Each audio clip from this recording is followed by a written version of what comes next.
वो prime minister बना है पाकिस्तान का। डूबते जहाज का कप्तान बना रहे हो। तो क्या करोगे? जल्दी डुबाएंगे। क्या चेंज करोगे? उसका देश ही चेंज करेंगे। दो देश पाकिस्तान और इंडिया एक ही टाइम पे अलग हुए थे। दो नहीं, डेढ़ बोलिए, डेढ़। वो आधा देश प्रगति क्यों नहीं कर पाया? उन लोग की दुनिया ही अलग है। हम लोग को ना बिल्डिंग चाहिए, फैक्ट्री चाहिए, छोटा मोटा चीज उन सबको थोड़ी चाहिए। ताज होटल में आएंगे और उसका जन्नत में जाएंगे। चाइना से हमें दुश्मनी करनी चाहिए कि दोस्ती? कि दुश्मनी कर कहाँ रहे हम लोग चाइना से? कौन सा घर है जहाँ चाइनीज सामान नहीं है? यूक्रेन और रशिया जो चल रहा है, इंडिया ने रशिया का साथ दिया। खुल के कहते हैं रसिया के दिया था, यूक्रेन का साथ देंगे हम? रसिया ने भी हमारा साथ दिया है। दुनिया उस लेवल पे कि जहाँ पे वर्ल्ड वॉर 3 वगैरह नहीं होगा। थर्ड वर्ल्ड वॉर कब होगा ये पता नहीं, लेकिन फोर्थ वर्ल्ड वॉर हम लोग पत्थर और लाठियों से लड़ेंगे। वॉर गलत है, लोग मरते हैं। कुछ लोग बात से सुनबे नहीं करते, लात देना ही पड़ता है। सेना में आपको भी जाना था ना? आज अगर मौका मिल जाए आज चले जाए, सब चीज छोड़ छाड़ के। क्यों ऐसे? दिल लगा चुड़ैल से तो परी किस काम। आज आप इतने बच्चों को पढ़ाते हो, सबसे बड़े चैलेंजेस क्या दिखते हैं आपको? जो बच्चे आ रहे होते हैं ना, वो ग्रेजुएशन तो कर लिए बट स्टैंडर्ड ग्रेजुएशन का नहीं है। कोचिंग माफिया है। तो मेरे भी लड़ाई भी इसी बात की थी कि भाई आप क्यों फीस बढ़ा रहे हो? डांटे उटे, लड़ाई झगड़ा हुआ, ऑफिसों में बम लगा के उड़ा दिया। बिहार में क्या है, आज तक क्यों ऐसी कहानियां अभी भी आती है? एक हफ्ते पहले की बात बता रहे हैं। 19 साल का बच्चा आइसक्रीम बेच रहा था। एक आदमी आया, आइसक्रीम दे, कहा भैया पैसा दीजिए। तो हमरा से पैसा मांगेगा, मुंह में गोली बंदूक घुसाया और गोली मार दिया। आज बच्चा क्या करे जिससे वो पैसे कमा सकता है, आगे बढ़ सकता है? लोग अपने सपने पूरे करने के लिए बहुत सैक्रिफाइसेस करते हैं। अपना घर छोड़ के एक नई सिटी में जाते हैं, पढ़ने के लिए या बेटर अपॉर्चुनिटीज के लिए। बट नया घर सेट करना ना इतना इजी नहीं होता। इसीलिए शिफ्टिंग के लिए सिर्फ लॉजिस्टिक्स नहीं, एक ट्रस्टेड पार्टनर चाहिए। पोर्टर देता है 100% डैमेज फ्री शिफ्टिंग की गारंटी, वरना 5 लाख रुपए तक वापस। उनकी मल्टी लेयर पैकेजिंग और कन्वीनियंट बुकिंग स्लॉट्स शिफ्टिंग को इजी बना देते हैं। तो अब चाहे आपको इंटरसिटी या इंट्रासिटी शिफ्ट करना हो, तो पोर्टर के साथ लगी सेफ्टी की शर्त। और जब ट्रस्ट की बात हो रही हो, तो एक ऐसे टीचर का नाम जरूर आता है जिन पर लाखों स्टूडेंट्स ट्रस्ट करते हैं, जिन्होंने स्टूडेंट्स को सिर्फ पढ़ाया नहीं बल्कि लाइफ में एक डायरेक्शन दिए। हमारे आज के गेस्ट हैं खान सर। आज के एपिसोड में हम जानेंगे चाइना हमसे इतना आगे क्यों है, पाकिस्तान आज तक इतना पीछे क्यों है, यूएस पाकिस्तान को सपोर्ट क्यों कर रहा है, इंडियन एजुकेशन में सुधार कैसे ला सकते हैं, हमारे देश के किसान आगे कैसे बढ़ सकते हैं, और क्या इंग्लिश लैंग्वेज ने हमें बैकवर्ड बना दिया है। इन सारे सवालों के जवाब आज के पॉडकास्ट में मिलेंगे। So enjoy this episode and watch it till the and.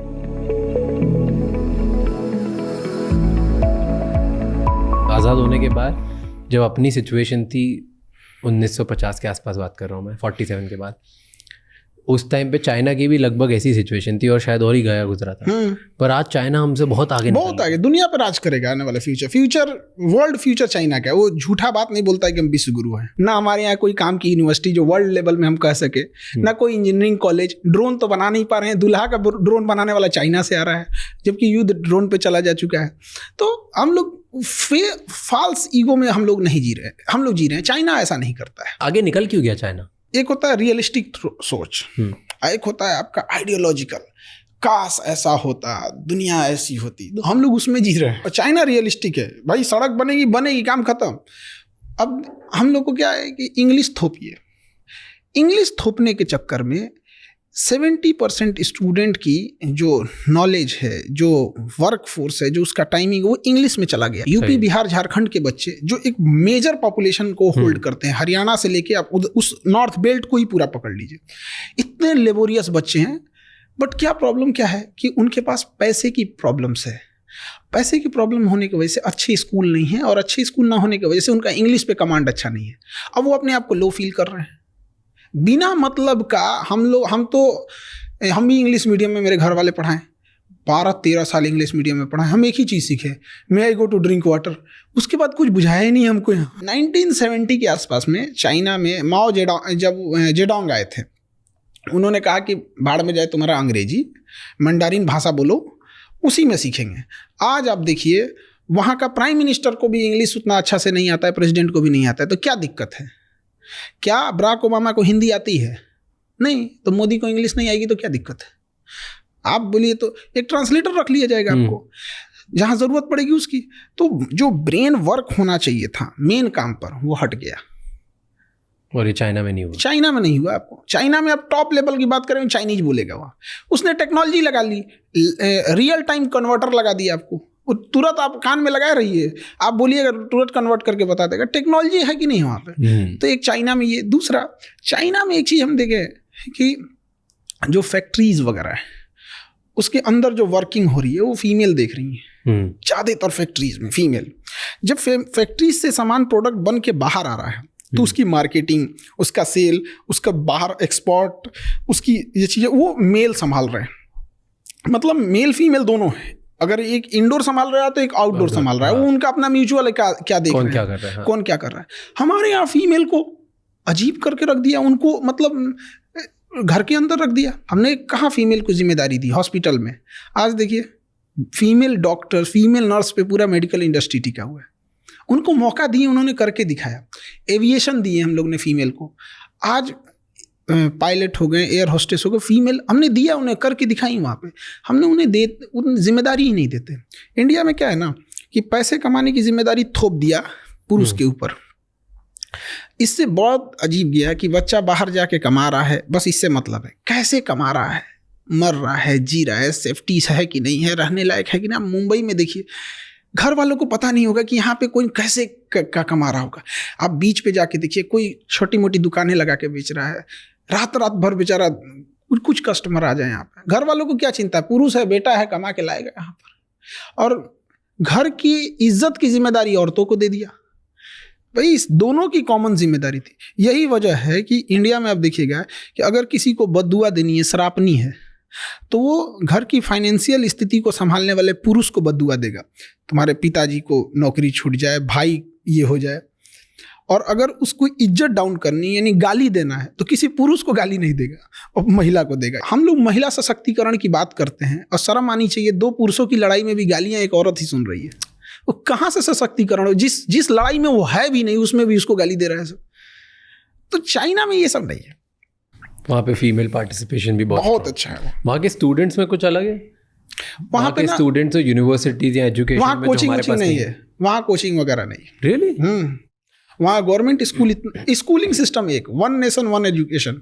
हमारे यहाँ वन नेशन वन इलेक्शन बोला जा रहा है। कभी एजुकेशन पे भी बात कर लो यार। अच्छा, हम लोग की क्या जरूरत है? हम लोग खुद अपने आप से पूछते हैं कभी कभी हम लोग की जरूरत क्या है कोचिंग वालों की? क्योंकि स्कूल ने अच्छा नहीं पढ़ाया है। अदरवाइज में तभी तो आया है मेरे पास। ऐसा भी तो हो सकता है जैसे स्कूल में उसने पढ़ाई कंप्लीट कर दी, कॉलेज कंप्लीट कर दिया, तब हमारे पास आया। ऐसा भी तो हो सकता था कि हमने पढ़ा दिया फिर वो स्कूल में जाए। हम लोग पढ़ा देंगे ना तो स्कूल के वालों को कह के निकलिए, अब आप लोग निकलिए, बहुत पीछे हैं लोग। तो स्कूलिंग सिस्टम अगर अच्छी होती हम लोग की ज़रूरत ही नहीं पड़ती। चाइना में एजुकेशन सिस्टम एक जैसा है, इंडिया में भी अमीर हो या गरीब पढ़ाई एक जैसी होनी चाहिए, मेडिकल एक जैसा होना चाहिए। बट यही दुर्भाग्य है इंडिया में, अमीर की पढ़ाई अलग है, गरीब की पढ़ाई अलग है। और उसके बाद दोनों पढ़ के समाज में आएंगे तो अमीर लोग कहेंगे कि ये ऐसे किया वैसे किया। क्या बात की है, एक का पैर तोड़ दिए और एक को खिला पिला के अच्छा किए, उसके बाद दोनों को सेम रेस में दौड़ा रहे हैं। अमीर का हॉस्पिटल अलग है, गरीब का हॉस्पिटल अलग है। अमीर अभी आएगा, उसको MRI जांच ये सब हो जाएगी। गरीब के लिए 2 महीना का लाइन लगाना पड़ेगा। अगर पहुंच है, पैसा है, लिंक है, सुबह चाहिएगा, शाम में एम्स में नंबर आ जाएगा। कुछ पैरवी नहीं है तो अगर आपको किसी पेशेंट को फर्स्ट स्टेज में कैंसर पकड़ा गया, अगर कोई पहुंच पैरवी नहीं है ना, तो उसका नंबर आते आते वो 4th स्टेज में चला जाएगा। तो डॉक्टर कहेगा आप सेवा कीजिए। तो हमने कहाँ भारत को कितने पार्टीशन में बांट रखा है, गरीबी के आधार पर, जातियों के आधार पर, स्टेट के आधार पर। समझ में नहीं आता इसको, मतलब कहाँ से इसको सुधारा जाए। तो जैसे 2021 में चाइना के प्रेसिडेंट ने, मैं देख रहा था, शायद प्राइवेट ट्यूटरिंग बैन कर दी थी। इंडिया में भी अगर ऐसा हो जाए तो फिर वहाँ पे एक मजबूरी है कि वो ये सिस्टम वहाँ पे थोड़ा सा अलग है, क्योंकि हम लोग डेमोक्रेसी में हैं, वो लोग डेमोक्रेसी नहीं है, वो साम्यवादी है, कम्युनिस्ट हैं। वहाँ पे कम्युनिस्ट में क्या होता है ना कि सब चीज़ें, वहाँ देश का कंसेप्ट नहीं होता, वहाँ पार्टी का कंसेप्ट होता है। तो अगर वहाँ हम right to freedom of speech दे देंगे ना, तो उनका वो वाला सिस्टम खराब हो जाएगा। इस वजह से वो इस सब चीज़ों को रोकता है। और इंडिया में नैरेटिव सेट किया जाता है कि ऐसा चाइना में है, बोलने की आज़ादी नहीं है, ये नहीं है, वो नहीं है। जो चाइना एक बार घूम के आए, वहाँ पता करके आए, उनका अपना सोशल मीडिया है। लेकिन इस पर कंट्रोल भी ज़रूरी है। ऐसा नहीं कर रहे हैं कि एकदम ख़त्म कर देना या एकदम इंडिया मतलब छूट दे देना।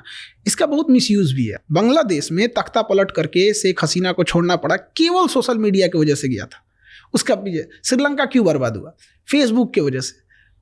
मतलब फेसबुक, श्रीलंका जो क्राइसिस रही थी उसमें सबसे बड़ा कारण फेसबुक है। कैसे? दोनों, पहले बांग्लादेश बताओ फिर श्रीलंका बताओ। पहले श्रीलंका था, फिर उसमें क्या हुआ ना कि किसी भी चीज़ को अगर आप नैरेटिव सेट करना चाह रहे हैं तो धीरे धीरे नैरेटिव वो सेट करते जाएगा। एक माइंड, एक कंट्रोल करने वाला चीज़ है। जैसे एक सिंपल सी बात बताते हैं, यूट्यूब, फेसबुक, ट्विटर ये हमारा है नहीं।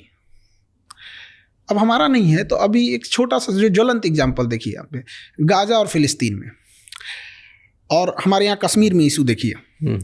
कश्मीर में इतनी ज़्यादा इंसर्जेंसी है, वहाँ पे एक टेररिस्ट मारा जाएगा ना, पूरे ग्लोबल मीडिया में दिखाया जाएगा। और गाजा में 60,000 लोग मरे हैं, जिसमें ज़्यादातर महिलाएं और बच्चे हैं।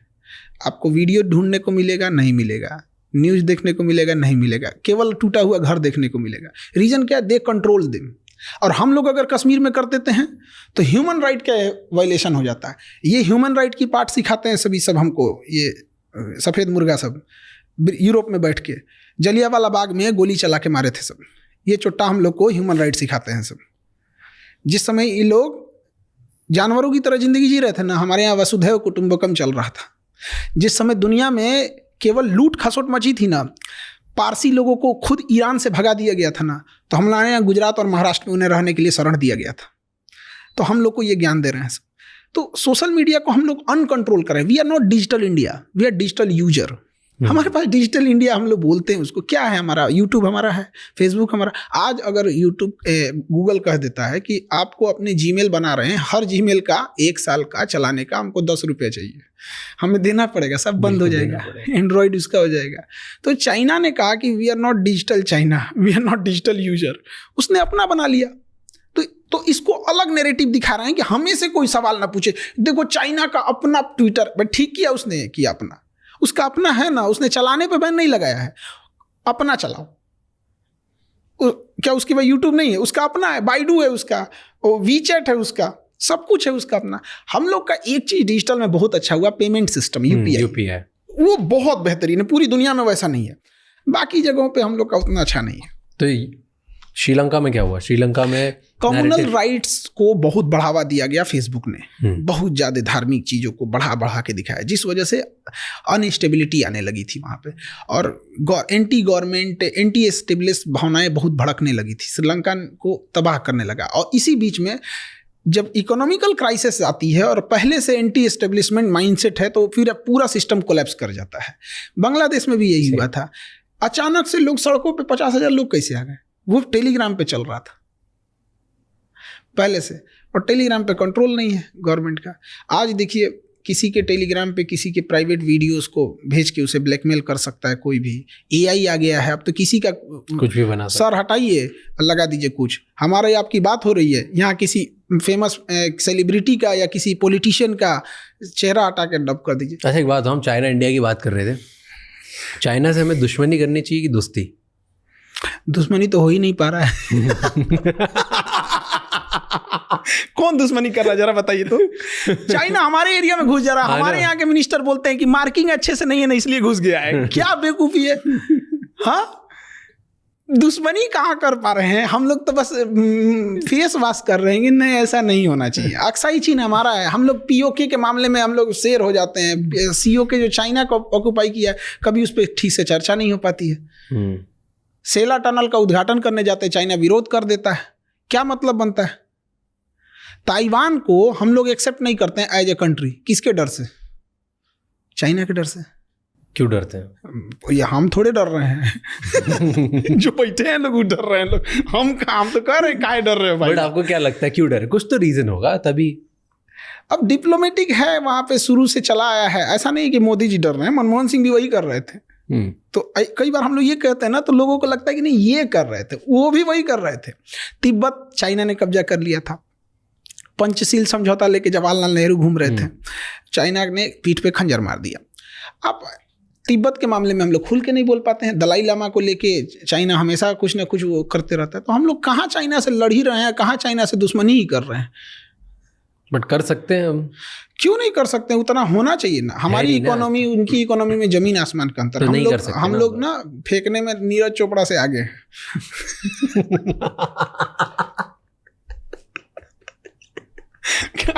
फेंकने में अगर ओलंपिक में बांसबाजी में होता ना तो गोल्ड मेडल हम ही लोग का रहता है। वो कोई छीन ही नहीं सकता था। आदमी टेंशन फ्री रहता, चल भाई ओलंपिक में एक तो अपना फिक्स है, हमसे ज्यादा कौन फेंकेगा। अजीब अजीब हाल है। इकोनॉमी की हालत दुर्दशा है। इंडस्ट्रियलाइजेशन अब कहाँ चला गया किसी को मतलब ही नहीं होती है। जीएसटी का कोई और छोर नहीं है, किस चीज़ पे लगा दिया जाएगा जीएसटी का। अब देखिए मेडिकल इंडस्ट्रीज की बात कीजिए। हमारे यहाँ पता नहीं क्या कर रहा है सब इंजीनियर, सब इतना पढ़ लिख के कहाँ खप जाता है, सब पता ही नहीं चलता है। MRI machine, CT scan machine Germany से आ रही है, नहीं बनती इंडिया में, और आज़ादी के इतने साल बाद। तो चलिए हर चीज़ में हम आगे नहीं हो सकते हैं। बेशर्मी कहाँ होती है? अगर कोई हॉस्पिटल वाला उस MRI या CT स्कैन मशीन को मंगा रहा है तो उस पर गवर्नमेंट चढ़ जाती है, मंगाया क्या रे, इंपोर्ट ड्यूटी दे। क्या बेशर्मी है? कोई MRI किस लिए मंगाएगा? बड़ी बीमारी के लिए। CT स्कैन MRI खांसी या बुखार के लिए नहीं होता है। कोई जा रहा है वहाँ पे तो मतलब इट मीन्स उसको सस्पिशियन है, बड़ी बीमारी का है। उस पर क्या जरूरत है भैया आपको इंपोर्ट ड्यूटी लगाने की? वो तो आपको अपनी बेशर्मी छुपा रहे हैं। आप इंडिया में बनाओ ना। स्टार्टअप इंडिया मतलब कौन सी गिलास और चम्मच छुरी कांचा बनाएंगे? स्टार्टअप इंडिया इसका मतलब होता है। ये कहाँ बनेगा? उस पर इंपोर्ट ड्यूटी कहीं से बनता है मतलब? तो बेशर्मी हो गई ये तो। बट इसलिए करते हैं ना इंपोर्ट ड्यूटी की। अगर इंपोर्ट ड्यूटी लगाएंगे तो लोग कम बुलवाएंगे, उसकी वजह से कोई यहाँ का इंसान सस्ती चीज़ बनाने की अच्छा कम आएगा MRI मशीन, तो कम आने की वजह से चीज़ें कम होंगी, नुकसान ज़्यादा है हमको। बट प्रॉब्लम्स तो, बीमारियां तो बढ़ रही हैं। तो जो MRI किसी को 1000 रुपये में होना चाहिए, आज 5000 7000 लगता है, जिस वजह से एक बड़ा हिस्सा जिसकी मंथली इनकम 8000 10000 है वो MRI कराएगा ही नहीं कराएगा। अब उसके ब्रेन में अगर कोई ट्यूमर था, स्टेज 1 में था, तो उसको दर्द तो होगा नहीं यहाँ पे। अब MRI महंगा नहीं कराएगा, जब कराने जाएगा तो स्टेज 4 आ चुका रहेगा। यहाँ पे सरकार को सारा कमाई करना है इसी की वजह से। और अगर यही बात होना चाहिए था तो अब तक तो बन जाना चाहिए था। 70 साल वेट कर दिए, 75 साल वेट कर दिए, आप क्या पूरा 7 जन्म दे दें इनको? बट ये तो इनोवेशन सिर्फ सरकार की जिम्मेदारी नहीं है ना, ये तो हम लोग की भी जिम्मेदारी। तो उस हिसाब से एक इंफ्रास्ट्रक्चर होना चाहिए, उस हिसाब से एजुकेशन चीज़ें बढ़नी होना चाहिए, उस बात सही बड़े होना चाहिए। यहाँ पे सरकार इंसेंटिव दे, क्यों नहीं बनेगा? लेकिन बस वही है कि आपको हम कितना भी सैलरी देंगे, लेकिन आपके डिपार्टमेंट में एक सरकारी अधिकारी बैठा रहेगा, उससे नीचे देंगे हम आपको। क्यों नहीं प्राइवेट को दे दे बनाने के लिए? आज आप बोलिए अडानी को, अंबानी को 2 साल में खड़ा कर देंगे। सही हमारा जाता क्या है? वहाँ के इंजीनियर को पूछा कितना सैलरी है तुम्हारा? 25 लाख, आ जाओ 30 लाख, खत्म। इसमें कौन सा दिमाग लगाना? इतना आसान थोड़ी होगा, कुछ तो और नुआंसेस होंगे। ऐसा नहीं है कि हर चीज इतनी आसान होती है, बट नामुमकिन नहीं है, और इतना भी मुश्किल नहीं है कि जो 70-75 साल लगा दिए। अमेरिका के सामने हम क्या लैक करते हैं? अमेरिका के पास क्या है? बिजनेस, इंटरनेशनल अपॉर्चुनिटीज ज़्यादा हैं, एंटरप्रेन्योर का पूरा माहौल है वहाँ पर, और गवर्नमेंट भी उसी हिसाब से सपोर्टिव है। तो इस वजह से हमारे यहाँ क्या है ना कि चूँकि इलेक्शंस है, तो इलेक्शंस में क्या है कि एक मेजॉरिटी पब्लिक को ध्यान दिया जाता है, और जो एंटरप्रेन्योर हैं, जो बड़े कारपोरेट हैं, उनको कोई ध्यान नहीं देता है, और ना ही वो लोग कभी इशू बने रहते हैं कभी किसी इलेक्शन का। जैसे डोनाल्ड ट्रंप ने कहा कि हम सरकारी नौकरी खत्म करेंगे, लोगों ने इसको सपोर्ट में वोट देके जिताया। हमारे यहाँ कोई बोल दे गवर्नमेंट नौकरी खत्म करेंगे, क्योंकि आपने प्राइवेट में पहले वैसी अपॉर्चुनिटी नहीं दी।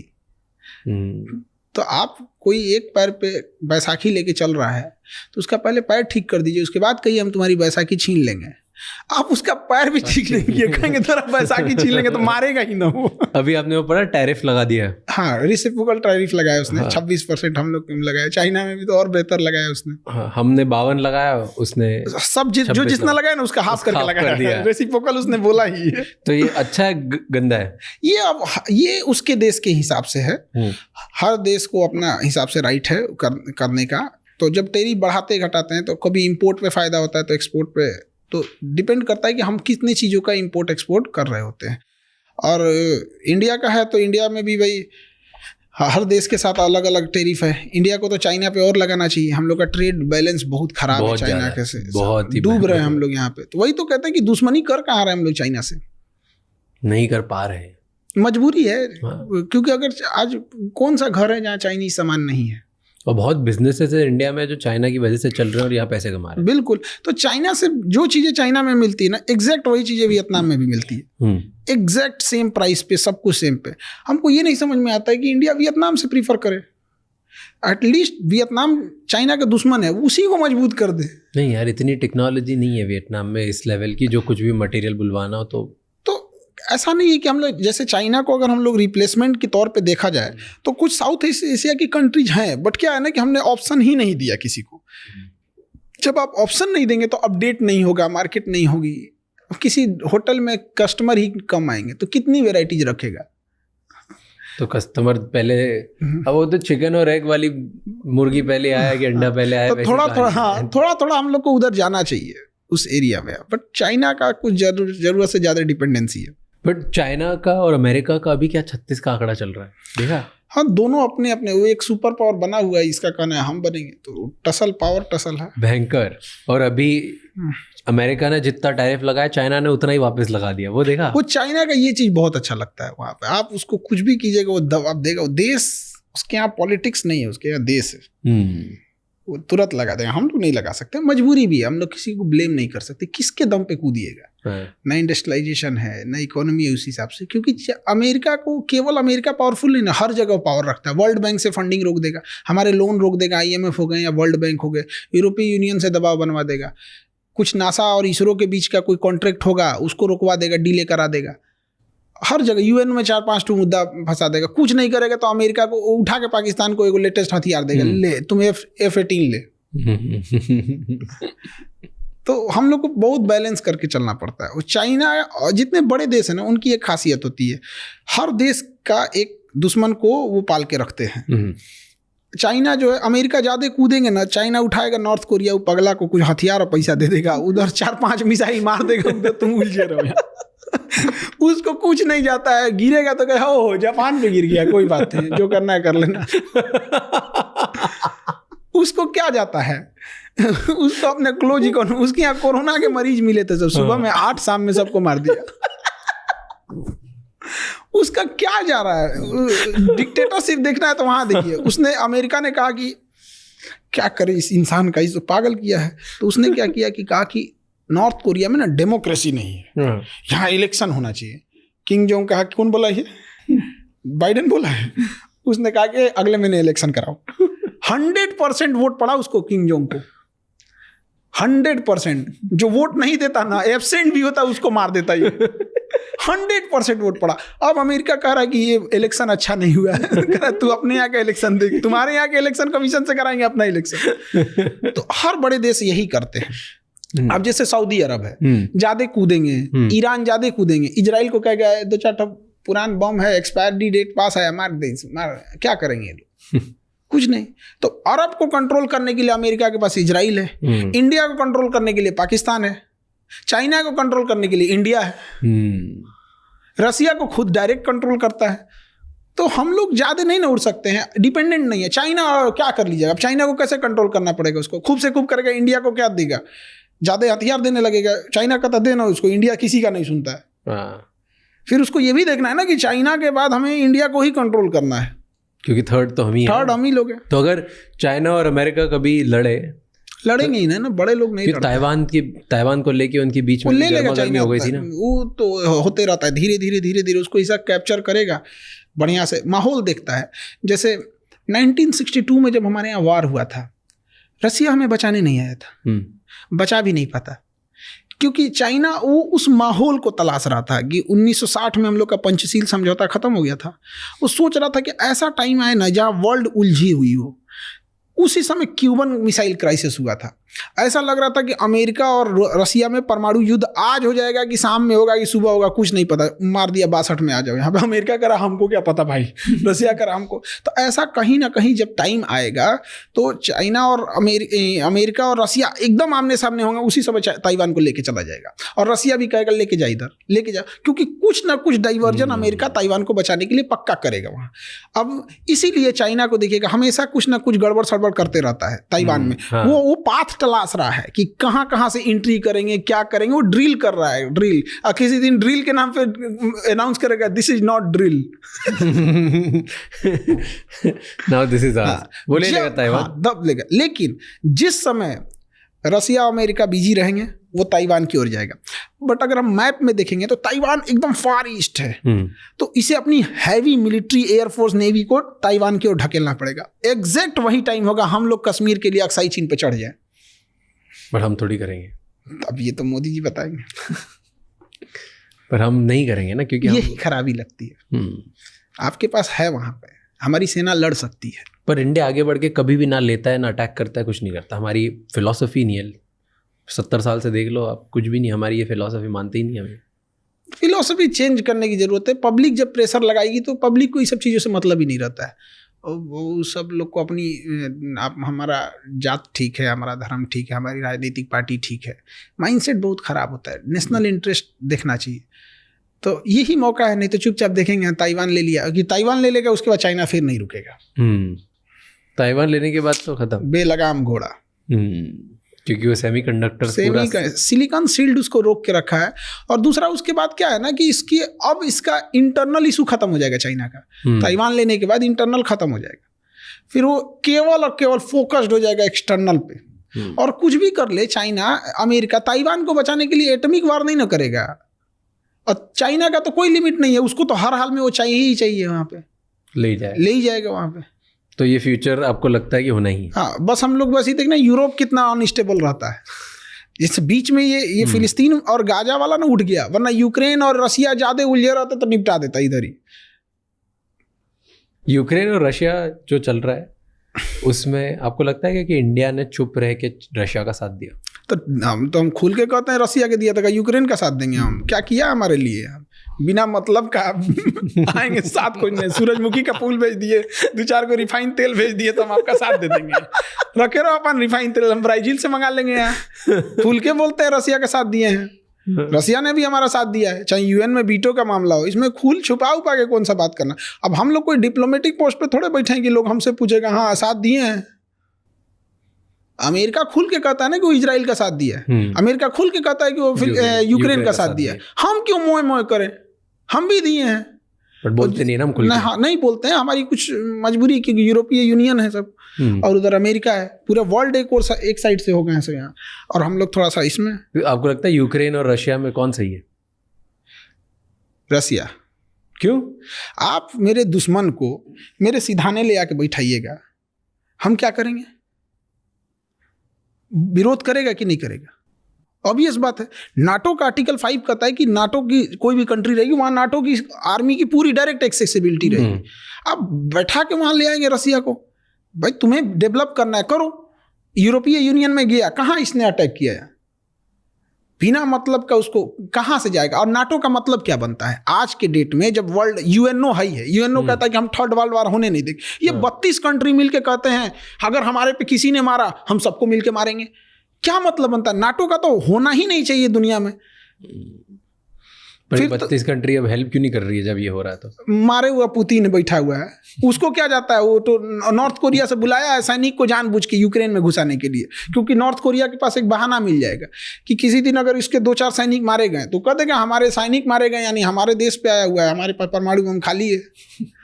वो जानबूझ के लाया ना कि उसके पास एक और फ्रंट खुला रहे। और जब से ट्रम्प आए हैं तब से तो यूक्रेन और कमजोर हो गया। क्यों? वो तो जो वीडियो आया उसमें भी उसने क्लियर ही कर दिया दुनिया में, जबकि अमेरिका तो साथ दे रहा था यूक्रेन का। बिल्कुल, वो तो सब यूरोप वाला सब साथ ही दे रहे थे सब। तो अब क्या? अब समेट लेगा डोनबास को और ये वाला रीजन को। उसने पहले फ्री इंडिपेंडेंट स्टेट घोषित कराएगा, उसके बाद से फिर करा देगा कि भाई मेरी इकोनॉमी उतनी अच्छी नहीं है, हम यूक्रेन से टूट तो गए हैं लेकिन फिर हम रसिया में मर्जर चाहते हैं। रसिया में मर्जर हो जाएगा, जैसे क्रीमिया हुआ वैसे डोनबास हो गया, डोनेस्क हो जाएगा, मर्जर हो जाएगा। और उस एरिया में रसिया ने जितने भी फाइनेंशियल लॉसेज हुए, जितना उसका पैसा खर्च हुआ है, उस एरिया में इतने मिनरल्स हैं, उससे उसकी रिकवरी हो जाएगी। मतलब फ्यूचर तो अब यही है, यूक्रेन गया। दूसरा एक और रीजन समझिए, पुतिन इतने दिन से राष्ट्रपति है, 10 साल प्रधानमंत्री रहे, और उस समय राष्ट्रपति तब इंडिया की तरह रसिया का होता था कि राष्ट्रपति के पास कोई पावर नहीं रहेगा, सारा पावर प्राइम मिनिस्टर के पास रहेगा। तो पुतिन 10 साल तक प्राइम मिनिस्टर थे। बट रसिया का एक रूल है कि 10 साल से ज़्यादा, आप 2 टर्म से ज़्यादा पूरा नहीं कर सकते। तो उसका जब 10 साल कंप्लीट होने वाला ना, तो उसने अपने संविधान में संशोधन कर दिया कि प्राइम मिनिस्टर के पास अब कोई पावर नहीं रहेगा, अब सारा पावर राष्ट्रपति के पास रहेगा, और खुद राष्ट्रपति बन गया। वीडियो गेम खेल रहा है। अब 10 साल उसका पूरा हो गया 2022 में। हाँ। अब क्या करें भाई, यहाँ तो 2 टर्म से। तो स्पेशल अमेंडमेंट इन कॉन्स्टिट्यूशन 2036 तक इसमें कोई चेंजिंग नहीं होगा। इंडिया में भी ऐसा हुआ था, 2002 में हुआ था कि लोकसभा की सीटें 2026 तक नहीं बढ़ाई जाएंगी। तो उसने कहा कि 2036 तक मतलब अभी एज इट इज रहेगा यहाँ पर। अब इंटरनल बगावत होने लगा। तो जब इंटरनल बगावत होती है ना, तो इसको कंट्रोल करने का सबसे आसान तरीका होता है ना, कोई वार कर दो। ऐसे ही माओ के टाइम पे हुआ था 1960 में चाइना में मार दी, इंडिया में लड़ गए यहाँ पे।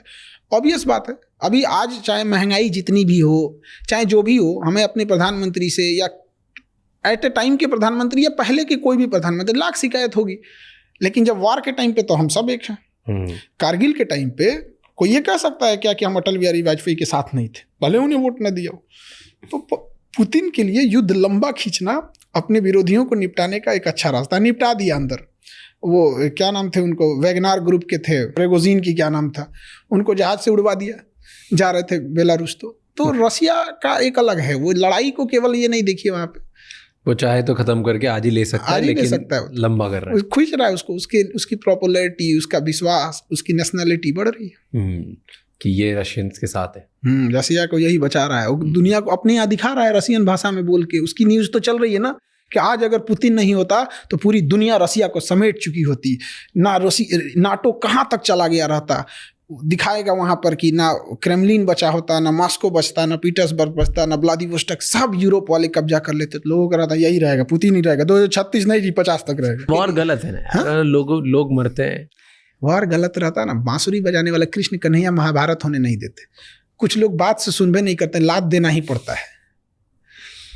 आप 32 देशों के ग्रुप, जिसमें एटॉमिक पावर 3 के पास है, ब्रिटेन के पास है, फ्रांस के पास है, अमेरिका के पास है, पावर में सबसे ज़्यादा, लॉबी सबसे ज़्यादा, टेक्नोलॉजी सबसे ज़्यादा, हथियार सबसे ज़्यादा, यूएन में पहुंच सबसे ज़्यादा, इसके बावजूद ही 32 मिल के एक साथ रहेंगे और कहेंगे कि हमें कोई मारेगा, हम 32 मिल के मारेंगे। सद्दाम हुसैन को पूरा उड़ा दिया, सब लीबिया को पूरा उड़ा दिया, यमन को पूरा उड़ा दिया, सीरिया को पूरा उड़ा दिया। हमारे पास ये जितने देशों को उड़ाया, कम से कम 2 से 3 लाख इंडियंस वहां काम करते थे। हमें क्या मिला? कुछ नहीं। बीच मझधार में छोड़ के अफगानिस्तान को चला गया। अफगानिस्तान में हम लोग के करोड़ों इन्वेस्टमेंट है, सब फंस के रह गए। तो क्या मतलब बनता है आज के डेट में नाटो का? हिम्मत नहीं है किसी देश के पास ये कहने की कि नाटो गलत है। वो अलग बात है, बट गलत तो है ना।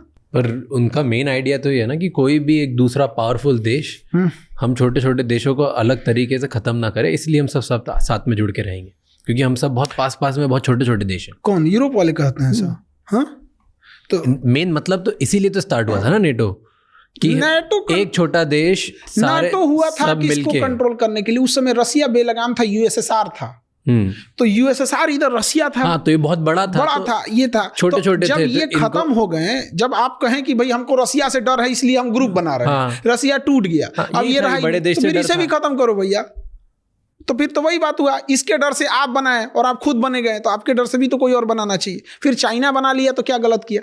चाइना बना ले, नॉर्थ कोरिया बना ले, इराक बना ले, ईरान बना ले, तालिबान मिल के बना ले सब, कि हम 5 पे कोई मारेगा तो हम मार देंगे परमाणु बम। उधर चाइना संशोधन कर दे कि हमारा ईरान एलआई है, हमारा नॉर्थ कोरिया एलआई है, तालिबान हमारा एलआई है, गाजा हमारा एलआई है। किसी पे अगर होगा तो हम अपने एटॉमिक पावर का यूज कर सकते हैं, तो हो गया काम खत्म।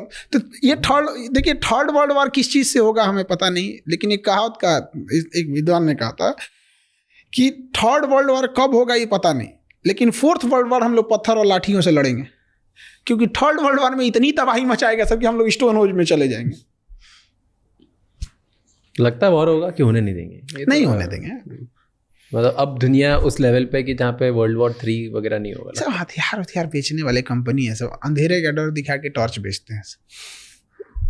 थोड़ा बस मुनाफा होना चाहिए बस। करोड़ों की कमाई है। एक जहाज बेच देंगे सब, एक अपाची हेलीकॉप्टर बेच 6,000 करोड़ का। यहाँ पता चला 10 जिला मिल के खेती करेगा तो 6,000 करोड़ कभी ना कमा पाए। वहाँ एक हेलीकॉप्टर बेचा निकल गया। और उसके बाद उसके पास उसका मेंटेनेंस अलग, पायलट की ट्रेनिंग अलग, फिर हथियार खत्म हो गया तो अलग। ये मेरा ही हथियार लगा सकते हो। छोटे छोटे वॉर कराना फायदेमंद होता है उन लोग के लिए। और वो लोग अभी एक स्पेशल फोर्स के ऑफिसर थे जो टेररिस्ट से लड़ते हैं इंडिया में, वो बता रहे थे हमें कि बहुत सारी बड़ी बड़ी वेपन कंपनीज वो आती है हमारे बॉर्डर एरिया में, जो नक्सलाइट्स है और जो हमारे ये मिलिटेंट्स हैं, इनको एडवांस वेपन फ्री में बांट के जाती है ताकि ये अटैक करें। और फिर वो वेपन से, क्योंकि वो एडवांस वेपन के साथ अटैक करती है, फिर आके वो देशों को जाके बेचती है कि यार देखो उनके पास इतने एडवांस है तो आपको भी एडवांस लेने चाहिए, फिर डबल प्राइस में देशों को बेचती है। जिस कंपनी का हथियार किसी टेररिस्ट के पास मिल गया, उस कंपनी के ऊपर जांच होनी चाहिए और उसे इंटरनेशनली ब्लॉक करना चाहिए। International block. जब आतंकवादी इंटरनेशनल हो सकते हैं तो उसके हथियार इंटरनेशनल कैसे नहीं हो गया? तो ये तो कौन ब्लॉक करेगा? अमेरिका वगैरह, उन्हीं पे सारा हथियार है, वही तो बनाते हैं। तो इनके हिसाब से ना, ये किसको आतंकवादी बोलेंगे, किसी को बने। ये मुंबई को उड़ा के गया अजमल कसाब, इजराइल ने उसे आतंकवादी नहीं बोला। क्या बेशर्मी है। क्यों नहीं बोला? कहा कि हम अभी जांच कर रहे हैं, हमारे हिसाब से नहीं हो रहा है। क्या बेशर्मी है। इजराइल इतना पावरफुल क्यों है? सारे देश डरते क्यों? आपने एक वीडियो बनाया इसके ऊपर कि इजराइल से सारे देश डरते हैं। वहां के देश डरते हैं जहाँ खर न पतवार या ऋण प्रधान, एक कहावत कहा जाता है। उन सबको आता क्या है? अरब वालों को खजूर, ऊंट, तेल खत्म, खेल खत्म। वहां पे लड़ सकते हैं। वहां पे क्या जा रहा है? जिससे लड़ रहा है, अब देखिए सीरिया में कोई राष्ट्रपति नहीं है, उठ के गोलान हाइट कब्जा कर लिया। तो वहाँ के हिसाब से टेक्नोलॉजी है, नो डाउट, देश बहुत आगे है, हर चीज़ में ठीक ठाक है। बट समझिए विदाउट अमेरिका और नाटो के सपोर्ट से वो भी नहीं लड़ा। छोटा सा गाजा है जिसके पास ना अपनी एयरफोर्स है। गाजा का शर्त क्या है कि फिलिस्तीन ना एयरफोर्स रखेगा, ना नेवी रखेगा, ना ही थल सेना रखेगा, ना उसे देश की मान्यता दिया जाएगा। तो उसका कहना है भाई तुम आया है क्या? कहा कि तुम जानो, उसको कुछ रखने ही नहीं देता है। उससे मारने के लिए, उसको मारने के लिए इसे फ्रांस से सपोर्ट लेना पड़ा, अमेरिका से सपोर्ट लेना पड़ा, इससे तो दुनिया भर से सपोर्ट लेना पड़ा। क्यों? उसके पास हथियार खत्म हो गए ना। तो ऐसा क्यों? वो इतनी सी बेल्ट ने इतना, अगर इसको खत्म ही करना है तो जरा से गाजा ने कैसे परेशान कर दिया इनको? एक बिल्डिंग को मारने के लिए आपके पास कम से कम 10 एक्सप्लोसिव उड़ानी पड़ेगी। एक मोहल्ला को उड़ाने के लिए आपके पास एक तो डिपो उड़ जाएगा। पूरी कंप्लीट हथियार किसी को कंप्लीट डेमोलिश करने के लिए तो बनाया नहीं जाता। हथियार आपको आगे एडवांटेज देने के लिए बनाया गया। अब आप उसको कंप्लीट डिमोलिश करने के लिए जाएंगे तो क्या होगा? अब जेसीबी है थोड़े मोड़े खोदने के लिए, आपको ये पूरी शहर को खोदो, पागल हो जाएगा यार, हमको इसलिए बनाया ही नहीं यार। वो तो परमाणु बम बनाया गया था कंप्लीट डेमोलिश करने के लिए। तो इनका ग्रुप बहुत तगड़ा है। इजराइल हो गए या नाटो वाले, इनका ग्रुप बहुत तगड़ा है। और ये नाटो वाले आए थे सब वियतनाम में, वियतनाम वाला इतना मार मारा था सबने, इतना मार मारा था सब कि जान बचा के भागे हैं अमेरिका वहां से।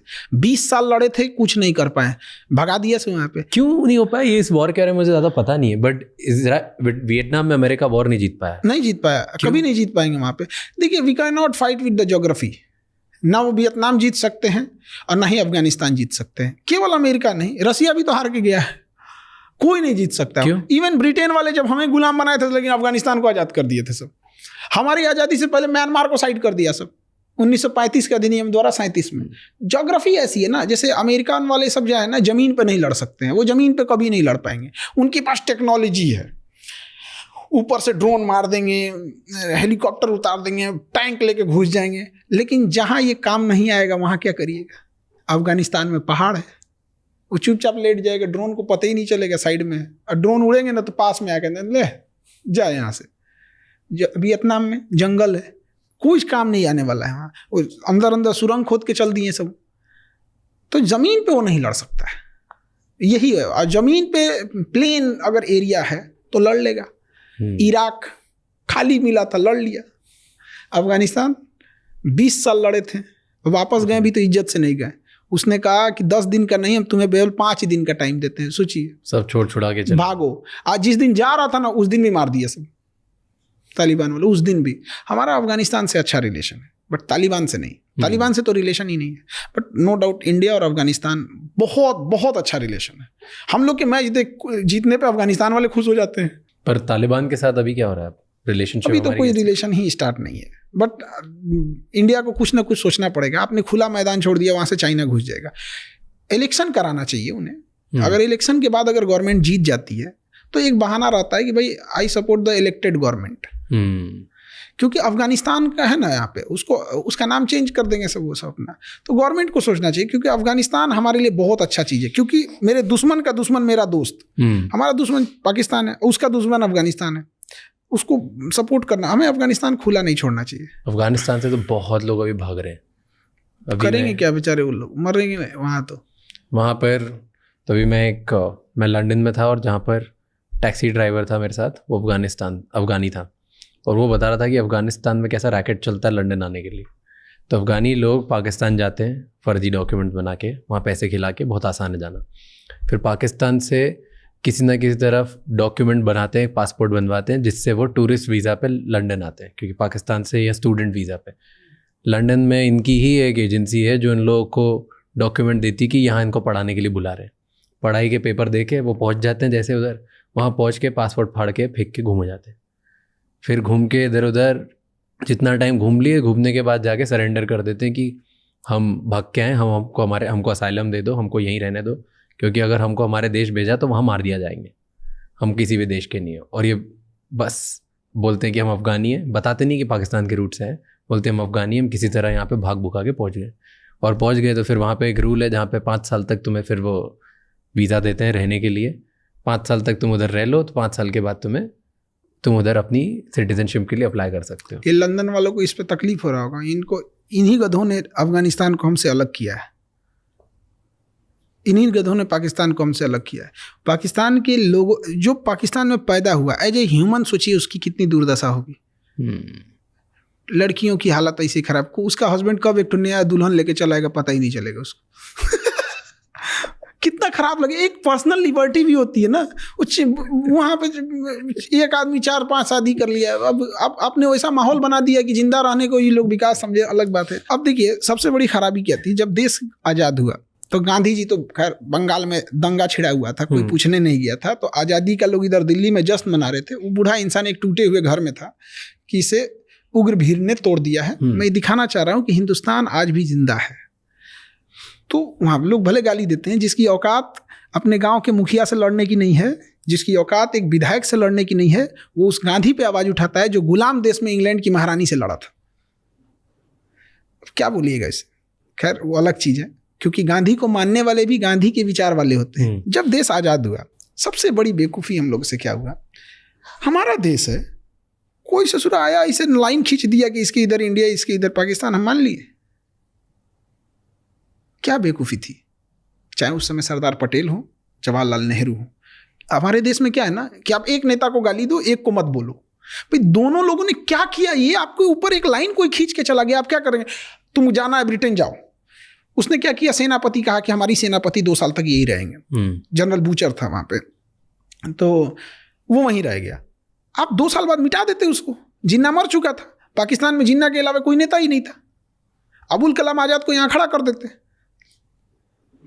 क्या जाता था, कैसे एक्सेप्ट कर लिया हम लोग ने, कितना बेवकूफ़ी। 1947 में देश आज़ाद हुआ, 10 साल पहले म्यांमार को 1937 में अलग किया, 35 का नियम बनाया, सब 37 में अलग कर दिया। आपको 10 साल पुराना लाइन खींचने में मेहनत लग रहा था।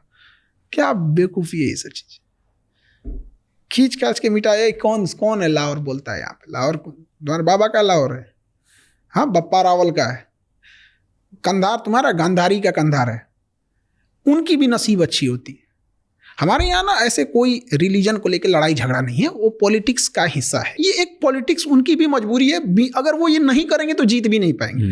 जैसे सांप नहीं मारे तो फिर तो सींग तो होता नहीं है सांप को, और कुछ तो है नहीं। वो जिसके पास भाई, तो वो एक अदरवाइज में वो लोग भी बड़ा सुकून से जीते।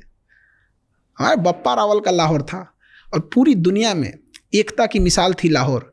जहाँ जितनी बड़ी संख्या में सिख रहते थे, उतनी ही बड़ी संख्या में मुस्लिम, उतनी ही बड़ी संख्या में हिंदू, उतनी ही संख्या में ईसाई, सारे लोग, बौद्ध, सब लोग। लाहौर क्या शहर हुआ करता था।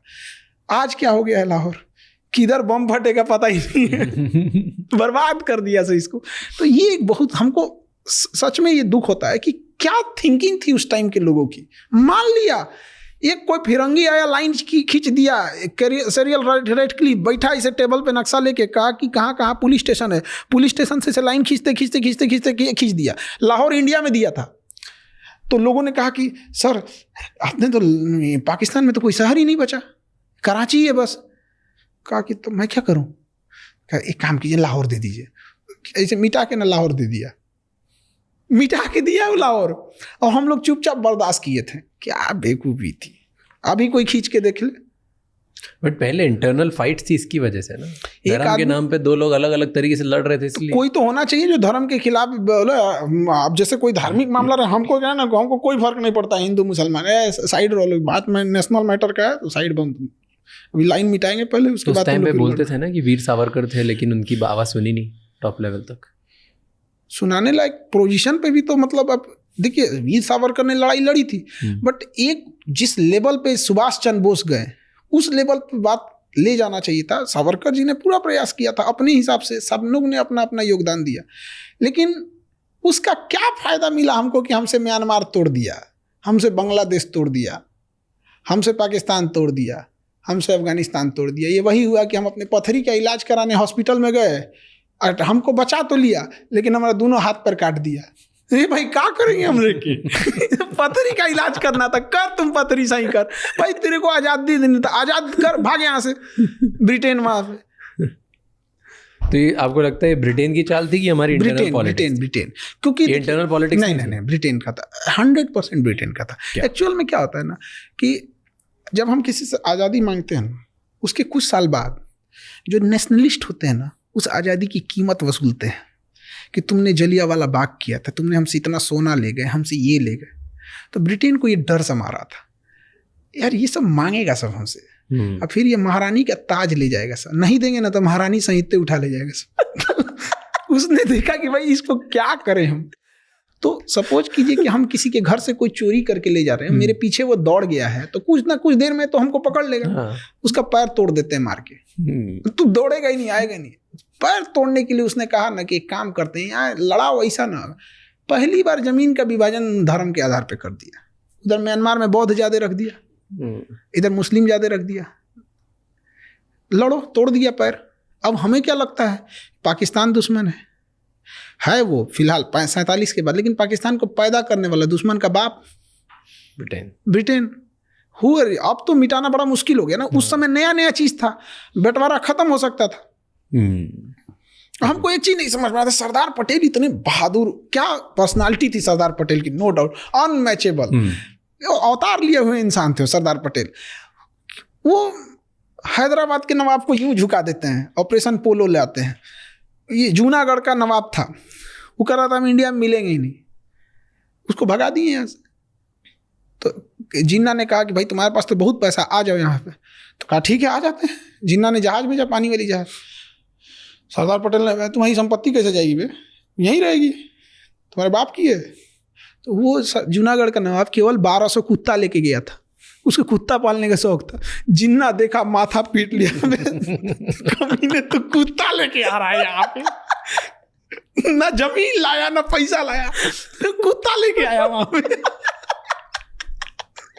सरदार पटेल ने नॉर्थ इंडिया पे उतना ध्यान नहीं दिया। कश्मीर इशू में सरदार पटेल और जवाहरलाल नेहरू, तो नेहरू ज्यादा आगे इन फ्रंट पे थे, और उसका सबसे बड़ा कारण था जनरल बूचर। जनरल बूचर ने कहा कि सेनापति हमारा नहीं था, वो ब्रिटेन का था। उसने कहा कि जब तक हरी सिंह साइन करके नहीं देंगे हम करेंगे नहीं। हरी सिंह को नौटंकी पता नहीं किसने दे दिया कि अपना स्विट्जरलैंड बनाएंगे। पूरा खानदान लुट गया हरी सिंह का, बता नहीं सकते हैं इनके घर से किनको उठा के ले गए थे सब। अब हम लोग भी नहीं बोलते हैं कि चलो भैया, सबकी रेस्पेक्ट की बात होती है। लास्ट में देखें ना कि कौन कौन रिश्तेदार तब साइन किए यहाँ पे। सरदार पटेल ने तो वहां से ना भेजा। सरदार पटेल की बात अलग थी। वो इंसान अगर चाह देते ना, ये लाइन मिटाने का मतलब क्या चाहिए, तो पाकिस्तान वाला मिटाते, अफगानिस्तान वाला भी मिटा देते। देखते कोई नहीं देख रहा है, नॉर्थ इंडिया और भी सेंट्रल एशिया में चलते हैं। गलत हो गया उस टाइम हम लोग से। आपको लगता है वो पीएम बनने थे फर्स्ट?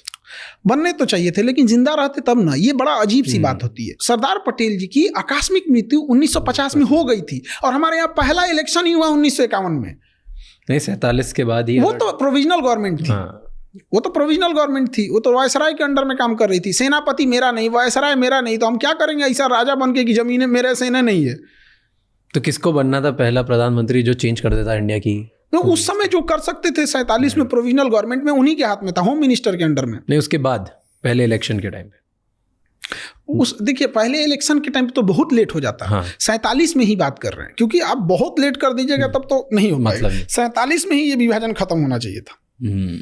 और जिन्ना को टीवी था, मर गया, फिर उसके बाद ले लेते। हाँ, वहाँ पे जिन्ना मारा था ना, तो उसकी बॉडी को 2 घंटा बाद आया था सर ले जाने के लिए। एम्बुलेंस में मर के सड़ रहा था, मक्खी भन बना रही थी, एम्बुलेंस का एसी नहीं चल रहा था, अब फ्यूल खत्म हो गया। तो सोचिए उसका कारकेट जाना चाहिए ना, तो फ्यूल खत्म हो गया था। फिर मैसेज गया कि जिन्ना यहाँ पड़ा हुआ है, ले जा भाई। तो ओके, आप पाकिस्तान की बात कर रहे थे। मैंने आपका एक वीडियो देखा, उसमें थंबनेल था, पाकिस्तान के लोग ये वीडियो मत देखना। ये वीडियो में क्या बताया आपने? ऐसा क्या बताया? 1971 की वार की चर्चा थी इस वीडियो में, और ये आई थिंक 5 साल पहले का वीडियो, 2020 के आसपास का। हाँ। तो उसमें यही बता रहे थे कि मतलब पाकिस्तान अपना किस तरह, मतलब 2 साइड में लड़ाई चल रही थी। एक थी बांग्लादेश साइड में, तो बांग्लादेश साइड में हमारी आर्मी उसके ऊपर भारी पड़ रही थी, और उसने सोचा कि भाई बांग्लादेश तो गया मेरे हाथ से। तो उसने पूरी अपनी टैंक रेजिमेंट और पूरी इन्फेंट्री बटालियन लेके घुस गया राजस्थान में, जिसपे लोंगेवाला की लड़ाई अपने बड़ा फेमस लड़ाई थी। मेजर कुलदीप सिंह चांदपुरी, तो वो 120 जवान थे, उनके सामने पूरी इन्फेंट्री बटालियन थी और पूरी टैंक थी। उनको ऊपर से ऑर्डर थे, छोड़ के हट जाओ भाई, नहीं लड़ पाओगे उनसे। वो लोग नहीं हटे और रात भर रोक दिया उन लोगों को। सुबह आई, जहाजें मार गई। हमारी सेना के ऊपर ऑर्डर आए थे कि हट जाओ, सुबह जो होगा देखा जाएगा। उन्होंने कहा कि भैया सुबह तक ये तो पूरे जोधपुर एयरबेस उड़ा देंगे सब। और उसी लड़ाई में पाकिस्तान की सेना थी, उसको 93,000 फौज को पाकिस्तान से मैसेज था, हटना मत गधा कहीं का, बहुत बिरयानी खिलाए तुमको, हटना मत। वो 93,000 सरेंडर कर दिए। तो 93,000, इन सबको ना चम्मच में थूक के डूब जाना चाहिए। तो क्यों सरेंडर कर दी? कुछ तो लड़ने की औकात होनी चाहिए। यहाँ हम 120 में रोक, यहाँ 120 में रोक दिए हो। 1.25 लाख नू एक लड़ा वहाँ। तो क्यों इनकी नहीं है 93,000? इतने बड़ी, यही तो हमें नहीं समझ में आता है, इतने कैसे जाहिल हो सकते हैं। 93,000 खत्म कर दिए, जबकि इनके पीछे बैक सपोर्ट था ब्रिटेन का, नाटो का, अमेरिका का, सबका बैक सपोर्ट था। अब ये क्या कर सकते हैं? और ये अपने यहाँ अभी भी कहते हैं सरेंडर नहीं हुए थे।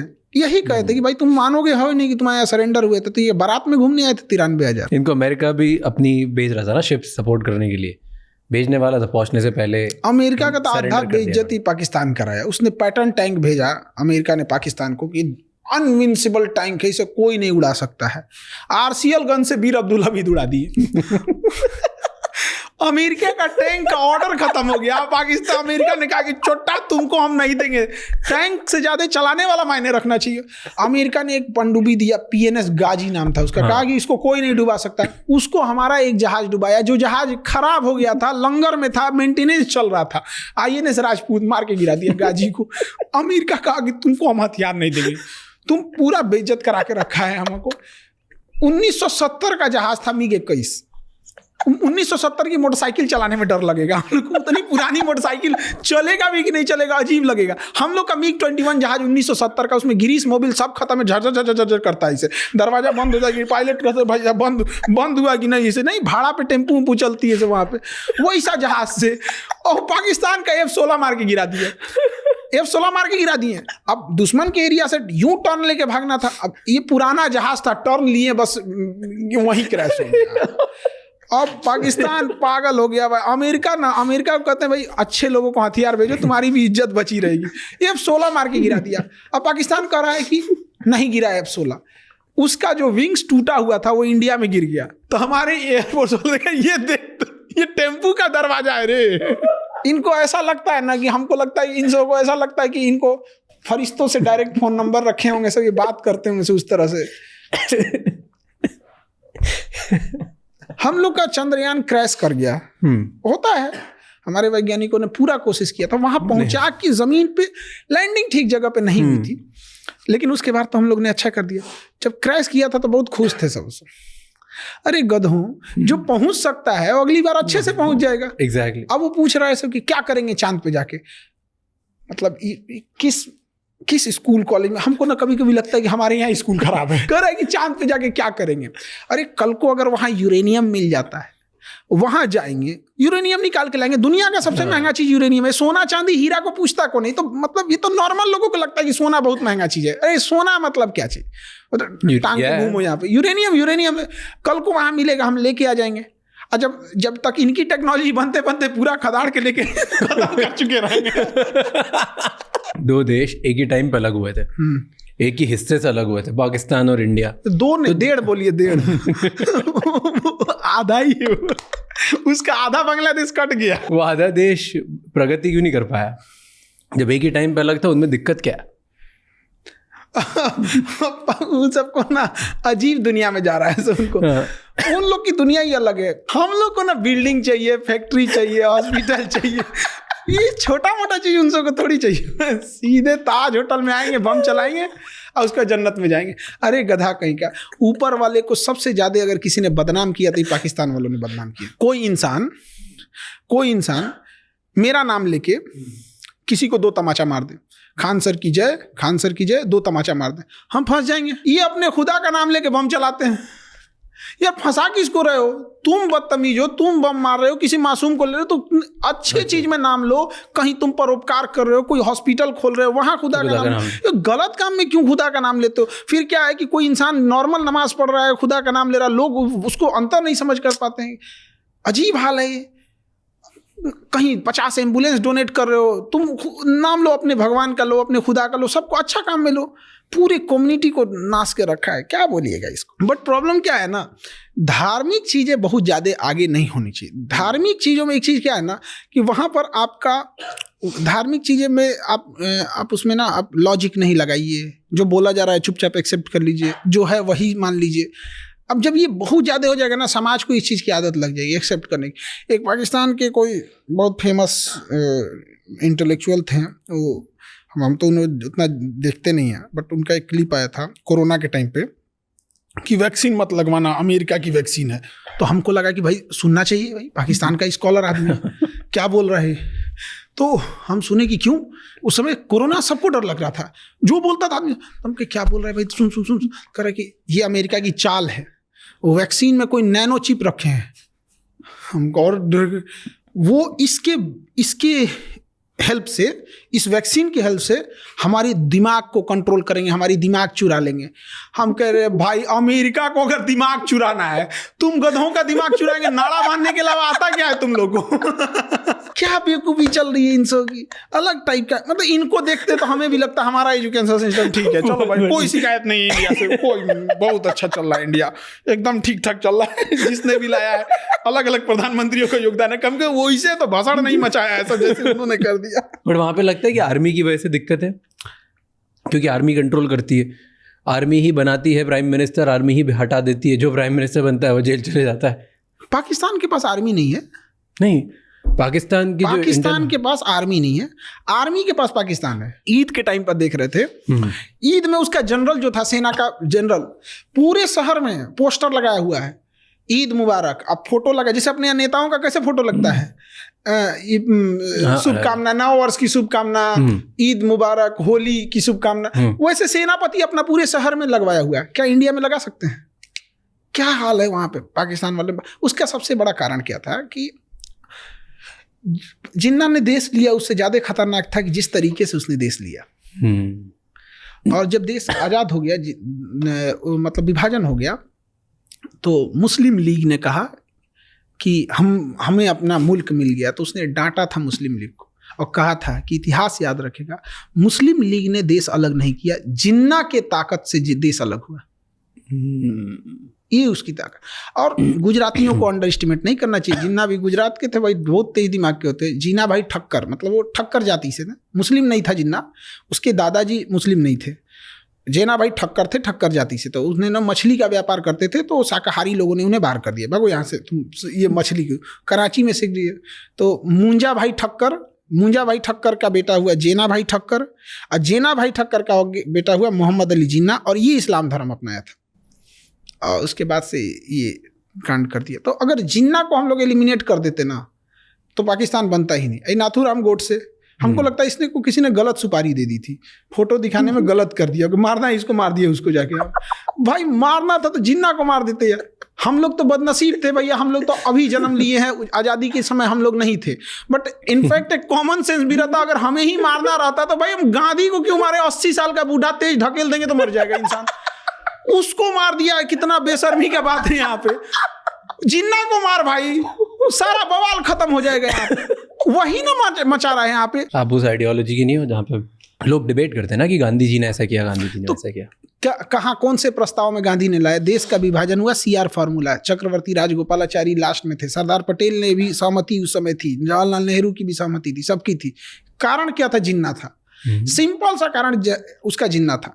जब जिन्ना को लग गया और 1945 में शिमला सम्मेलन हुआ, उसमें जिन्ना की बात ही नहीं मानी गई 1945 में, और वहाँ कांग्रेस में बोला गया तो इसने मोहम्मद अबुल कलाम आज़ाद गए वहाँ पे। तो 1945 में शिमला सम्मेलन में जिन्ना को लग गया कि ये लोग ना आज़ादी देने वाले हैं ना देश का विभाजन करने वाले हैं, ये लोग बस आज़ादी दे के चले जाएंगे। तो जिन्ना ने उसके एक साल बाद 16 अगस्त 1946 को ओपन बोला था, डायरेक्ट एक्शन प्लान, दंगा फैला दिया, हर घर में दंगा, हर शहर में होने लगा, हर शहर में होने लगा। जिन्ना को मारो, खत्म कहानी। एक सिंपल सी बात बताते हैं, जिन्ना को मार देते तो कौन इंसान आता आज़ादी की मांग करने के लिए? कौन था? कोई नहीं। जिन्ना को पूछता कौन है? विप्रो कंपनी के मालिक है ना अजीम प्रेम जी, विप्रो उन्हीं की है। अजीम प्रेम जी के पिताजी थे मोहम्मद प्रेम जी, उनको जिन्ना ने ऑफर दिया कि आप क्या कर रहे हैं वो हिंदुस्तान में, ये आपका मुल्क है पाकिस्तान, यहाँ आइए हम आपको वित्त मंत्री बना देते हैं। हम आप फोन काट दिए, रख देश बनाया यहाँ पर। इस इंसान ने ठुकरा दिया। 22 करोड़ रुपया दान देते हैं विप्रो से, हमारे रतन टाटा साहब। ये लोग देश के लिए हीरा हैं ये लोग। तो अलग टाइप का था। जिन्ना नहीं रहता तो विभाजन कभी नहीं होता। अच्छा, उसके बाद भी वो लोग क्या कर रहे थे जो विभाजन को स्वीकार कर लिए? बाकी लोग, इसका मतलब आप ये मानते हैं कि वो 80 साल का बूढ़ा जो चल नहीं सकता था, जिसको 2 इंसान उठा के ले जाते थे, उसमें इतनी ताकत थी और आपके नौजवानों में कोई ताकत नहीं थी? दोनों बात आप एक साथ नहीं बोल सकते। तो आप इसको एक्सेप्ट कीजिए। एक और आप कहते हैं कि सारे नेता का योगदान है, एक और कहते हैं यही अकेले सब कुछ कर दिया। आज़ादी की श्रेय में यहाँ एक कोई किसी को दान देता है, 2 किलो अनाज, केला, फल देता है ना, तो 4 फोटो खिंचवाता है। एक कोई घर बनवाता है तो 10 फोटो खिंचवाता है। इंडिया मैच जीत जाती है तो लोग फोटो खिंचवाने के लिए लाइन लग जाती है। देश जब आज़ाद हुआ ना तो सारे लोग जश्न मनाने दिल्ली में थे। गांधी उस समय नोआखली में एक दंगे को कंट्रोल करने वाले थे, और तब लॉर्ड माउंटबेटन देखा ना, कहा कि दंगा कंट्रोल नहीं हो सकता है। तब गांधी जी पहुंचे, दंगा कंट्रोल कर दिया। तो लॉर्ड माउंटबेटन ने कहा वो एक अकेला आर्मी है, वो 1 मैन आर्मी। क्या बात कर सकते हैं उसको, गांधी को? और ये गांधी को गाली दे सकते हैं लोग ना, इसीलिए कि देश गांधी का है, ये देश गांधी का है। वरना पाकिस्तान में रह के जिन्ना को गाली देंगे, मार देता सब। वो बोल भी पा रहे हैं। और हमको एक चीज बड़ा अब सत्य लगता है, उस समय नहीं लगता था। आइंस्टीन ने कहा था कि आने वाले 100-200 सालों में कोई बिलीव भी नहीं करेगा कि ऐसे हाड़ मांस का शरीर वाला इंसान भी भारत में था। उसको पहले से आभास था आइंस्टीन को कि लोगों की मेंटेलिटी। अभी तो 100 साल भी नहीं बीता, लोग गालियां देना चालू कर दिए। गांधी जी का फोटो नोट पे क्यों है? Why do you think? मतलब हर देश में जो फोटो होती है वो एक ऐसे इंसान की होती है जो एक लंबे समय तक देश को नेतृत्व संभाला हो, एक मुश्किल दौर में, लंबे समय तक। कई बार आप देखिएगा ना, मैच में कोई ऐसा इंसान मैच जिताता है ना, ज़्यादा रन नहीं मारा है लेकिन मुश्किल दौर पे विकेट को बचा के रखा था। तो गांधी वही खिलाड़ी था, मुश्किल दौर में बचा के रखा था। वर्ल्ड वॉर 1 के बाद उन्होंने जो संभाला यहाँ पे। और गांधी रहता तो मुस्लिम लीग बना ही नहीं रहता। 1906 में ये क्या कर रहे थे? 1916 में जब कांग्रेस और मुस्लिम लीग के बीच लखनऊ में समझौता हुआ तो सरदार पर ये बाल गंगाधर तिलक जी थे वहाँ पे, उनके उपस्थिति में समझौता हुआ। वहाँ पे एनी बेसेंट थी लखनऊ समझौता में। होने ही नहीं देना चाहिए था उसी समय। अब जड़ मसल के खत्म कर देते। मुस्लिम लीग बनता ही नहीं तो मांगता कौन? जिन्ना। अपने पैरेलल एक संगठन बना दिया। 1909 में मुसलमानों के लिए अलग निर्वाचन क्षेत्र घोषित कर दिए। कौन पागल था उस समय, उसको नहीं पता था कि आप एक एरिया अलग दे रहे हैं, कल को वो देश बना लेगा। यही चीज जब 1932 में इंग्लैंड में रैमजे मैकडोनाल्ड करना चाहता था, महात्मा गांधी वहां गए और टेबल पे मीटिंग चल रही थी, राजा बैठा था, प्रधानमंत्री बैठे थे, गांधी उठ के चले आए और जब यहाँ आए तो लोगों ने पूछा कि क्या आए हैं, तो उन्होंने कहा कि मैं खाली हाथ आया हूं, लेकिन देश के इज्जत पे बट्टा लगने नहीं दिया हूं। और 1909 में जब पृथक निर्वाचन दिया जा रहा था तो उस समय कौन गुनहगार था? खैर, जो न गांधी को जान रहा है, न नेशनल फ्रीडम स्ट्रगल पढ़ा नहीं, वो भाषण देगा तो उसको क्या सुन सकते हैं। और सवाल उठाने वाले बहुत लोग हैं बिना पढ़े लिखे।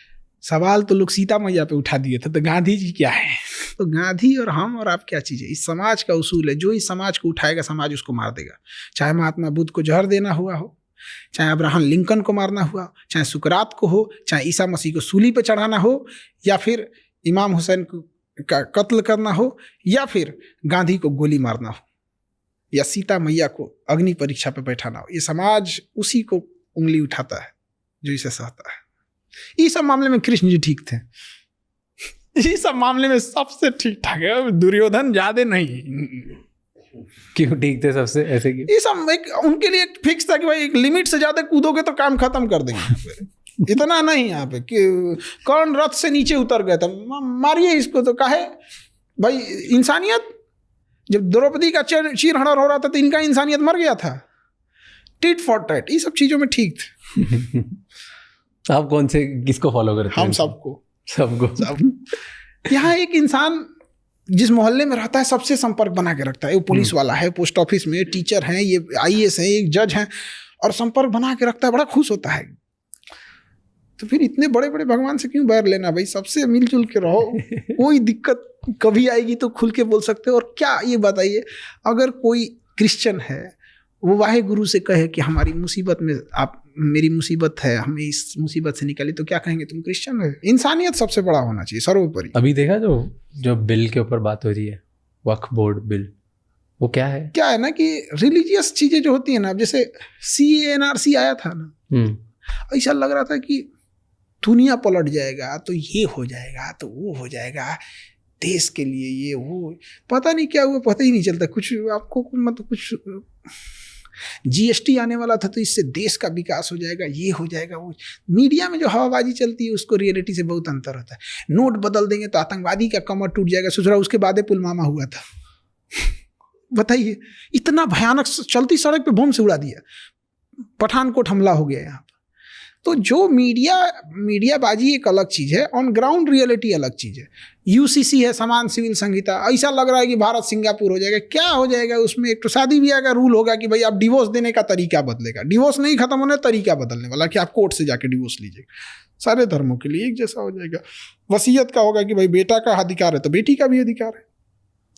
लेकिन ऐसा देखिएगा UCC में ऐसा लगेगा कि नहीं, अब इंडिया में सब लोग सिंगापुर हो जाएंगे, ये हो जाएंगे। ये रिलीजियस चीज़ें मेन मुद्दों से, काश अगर ये सब चीज़ें नहीं होती तो आज हमारे मीडिया में क्या चल रहा होता? हेल्थ सिस्टम अच्छा करो, लड़कियों को एजुकेशन क्यों नहीं दे रहे हैं?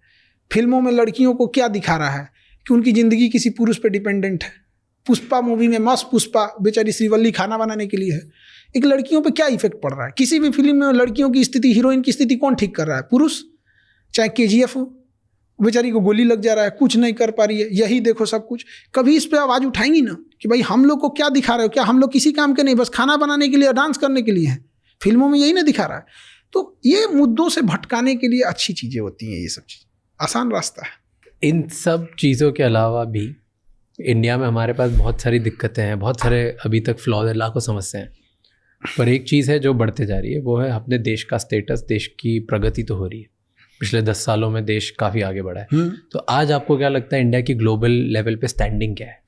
ये इसमें कोई दो राय नहीं है कि कई लोग, क्या होता है ना कि कई बार हम लोग ना सिस्टम के खिलाफ बोलते बोलते समझ में नहीं आता, केवल चीज़ें खराब ही नहीं हुई, बहुत सारी चीज़ें अच्छी हुई। स्पेस टेक्नोलॉजी में हम बहुत आगे निकल गए। बहुत, मतलब वैसे अगर सब सेक्टर में मिसाइल टेक्नोलॉजी में हम बहुत आगे हैं, एयरक्राफ्ट में चौपट हो गए यहाँ पे, लेकिन उसी तरह से हम देखेंगे ग्लोबली हम बहुत पावरफुल हो गए। यूरोप में, अमेरिका में अब हम आंख में आंख मिला के देखते हैं, बट पड़ोस में हम लोग गड़बड़ हो गए। इसका उल्टा अटल बिहारी वाजपेयी के टाइम पे हम पड़ोस में ताकतवर थे, घूस के मारे थे कारगिल में, चिल्लाते रह गए थे अमेरिका। तो कई बार क्या होता है ना कि हम जब दूर फोकस करते हैं तो प्रॉब्लम यह है पास वाली नहीं दिखती है, पास फोकस करो तो दूर वाली नहीं दिखती है। इसके लिए क्या होना चाहिए, आपके बहुत सारे ऐसे ताकतवर होने चाहिए कि जब आप दूर देख रहे हैं तो आपका सहयोगी पास में देखे।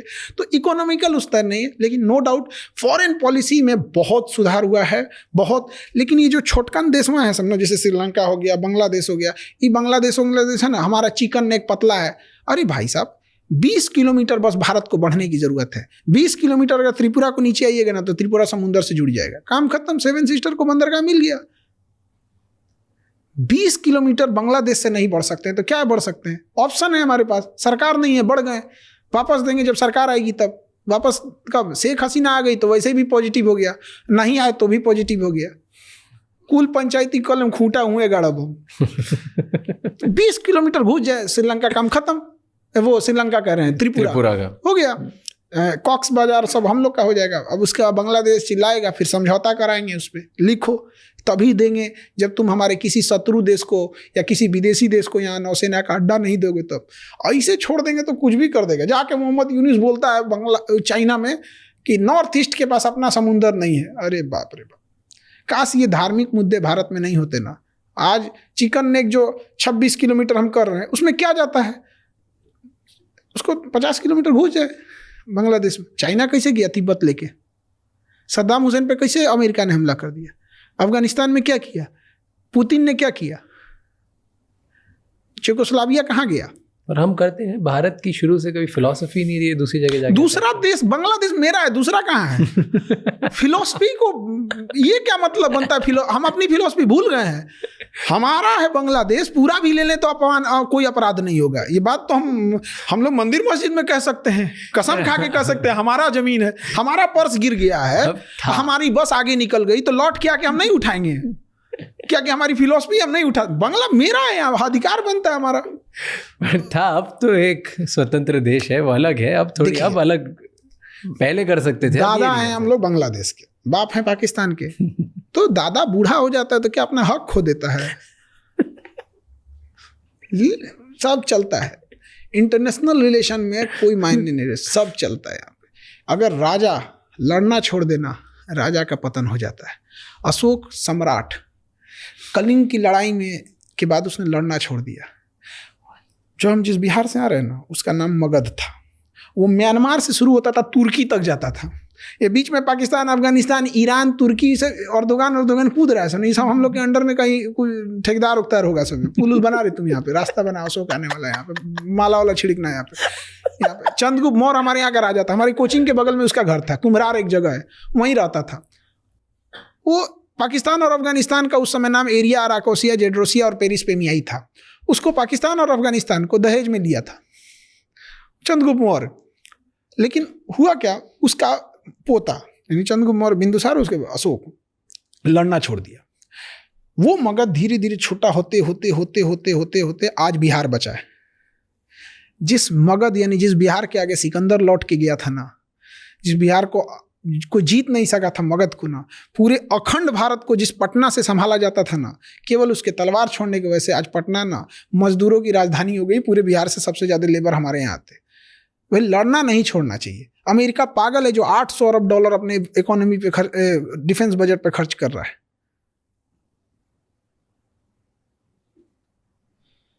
भाई हम कहाँ, हम जबरदस्ती मार रहे हैं। वो धमकी दे रहा है तुम्हारा चिकन नेक पतला है, चौड़ा कर देंगे इसे। उधर नेपाल नक्शा अलग दिखा रहा है, नेपाल का हेल्थ सिस्टम हमारे दम पे चल रहा है। तुम पॉलिटिक्स के चक्कर में कुछ भी करोगे, कभी नहीं करेंगे। एक गांव में देखिएगा ना, चौराहे पे कोई शरीफ कुत्ता होता है ना, बेचारा टहलते हुए जाता है तो कोई ईंटा चला देता है। वही जब वही कुत्ता जब पागल हो जाता है ना, तो लोग शटर बंद करे, पागला है, काट उठ लेगा।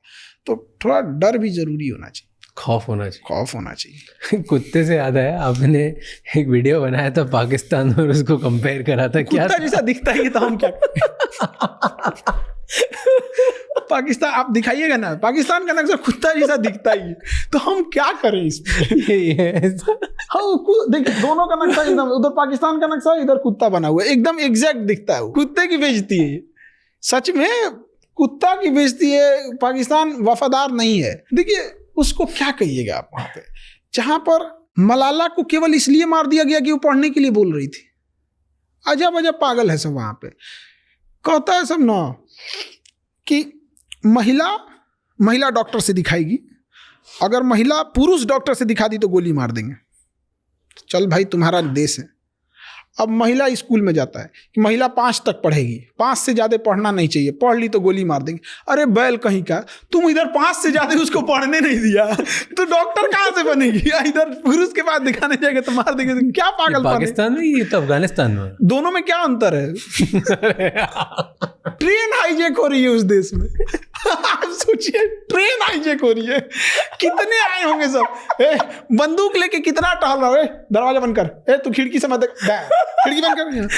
कि ट्रेन हाईजैक हो रही है, सोच सकते हैं आप कितना बड़ा एरिया पे कब्जा किए होंगे सब। अगर आपको प्राइम मिनिस्टर बनाए पाकिस्तान का, अरे डूबते जहाज का कप्तान बना रहे हो तो क्या करोगे? क्या जल्दी डुबाएंगे, जल्दी डूब जाए। फिर इसका मालिक भारत कहेंगे ले जा यार, दोबारा सही कर यार इसको। दूसरा कोई रास्ता नहीं है उसको सीधा करने का। क्या चेंज करोगे? क्या करोगे? उसका देश ही चेंज करेंगे,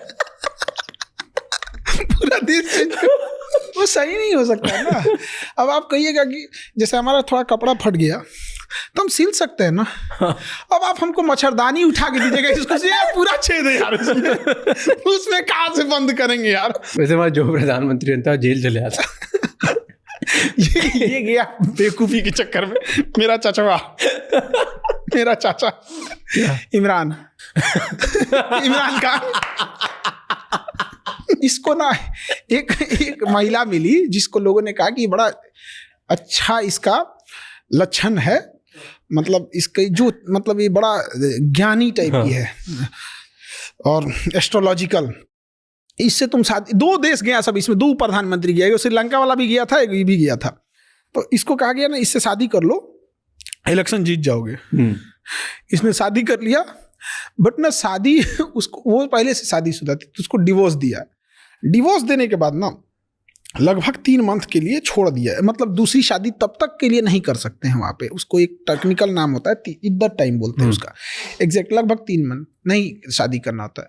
इसने क्या किया ना, वो इद्दत का टाइम नहीं छोड़ा, बीच में ब्याह कर लिया 64 साल के एज में। इमरान खान उसी लिए जेल गया है। इस्लामिक रूल के हिसाब से आपने टाइमिंग तो देना चाहिए ना। उस बूढ़ा होके तीसरा की चौथा शादी किया है, क्या जरूरत थी बेवकूफ़ी करने की उसको।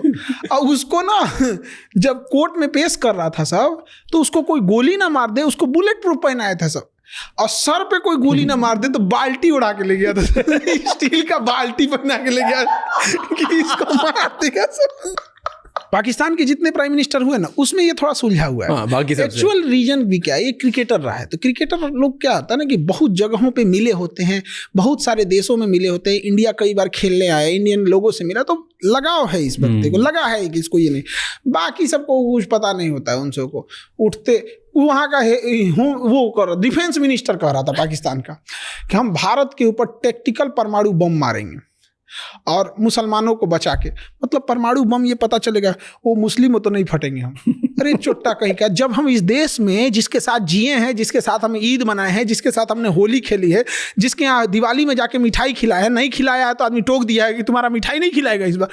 जिए हैं उसके साथ तो मरेंगे भी उसी के साथ। तुम्हारे मेहरबानी से नहीं रहे बम। रही बात बम, तो तुम अपने यहाँ बचा लो। मस्जिद में तो छोड़ा सब नहीं बम फोड़ने के लिए, मस्जिद बम फोड़ने की जगह है, वहाँ भी फोड़ दिया सर। अगर टैक्टिकल परमाणु बम मारेंगे, टैक्टिकल बम उसे बोलते हैं जो ज़्यादा दूर नहीं जाता है, पास के लिए होता है। तो मतलब अब तुम अपने देश में बैठ के टैक्टिकल परमाणु बम मारोगे तो देश में, तुम्हारे ही देश में फटेगा।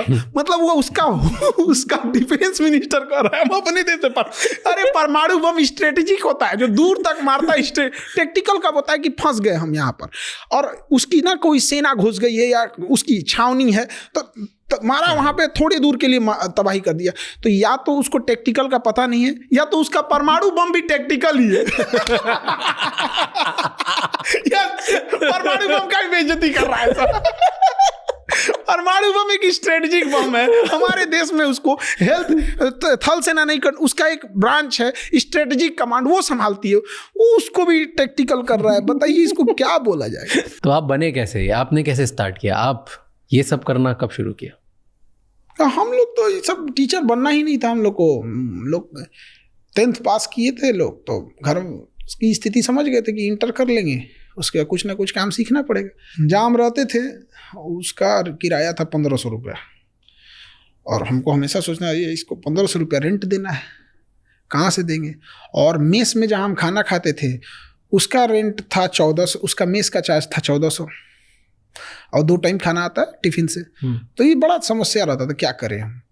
तो जिसके मकान में रहते थे ना, उनके 4 बाल बच्चे थे, स्कूल वाले थे, कोई 7 में था, कोई 9-10th में था, ऐसे 4-5 थे।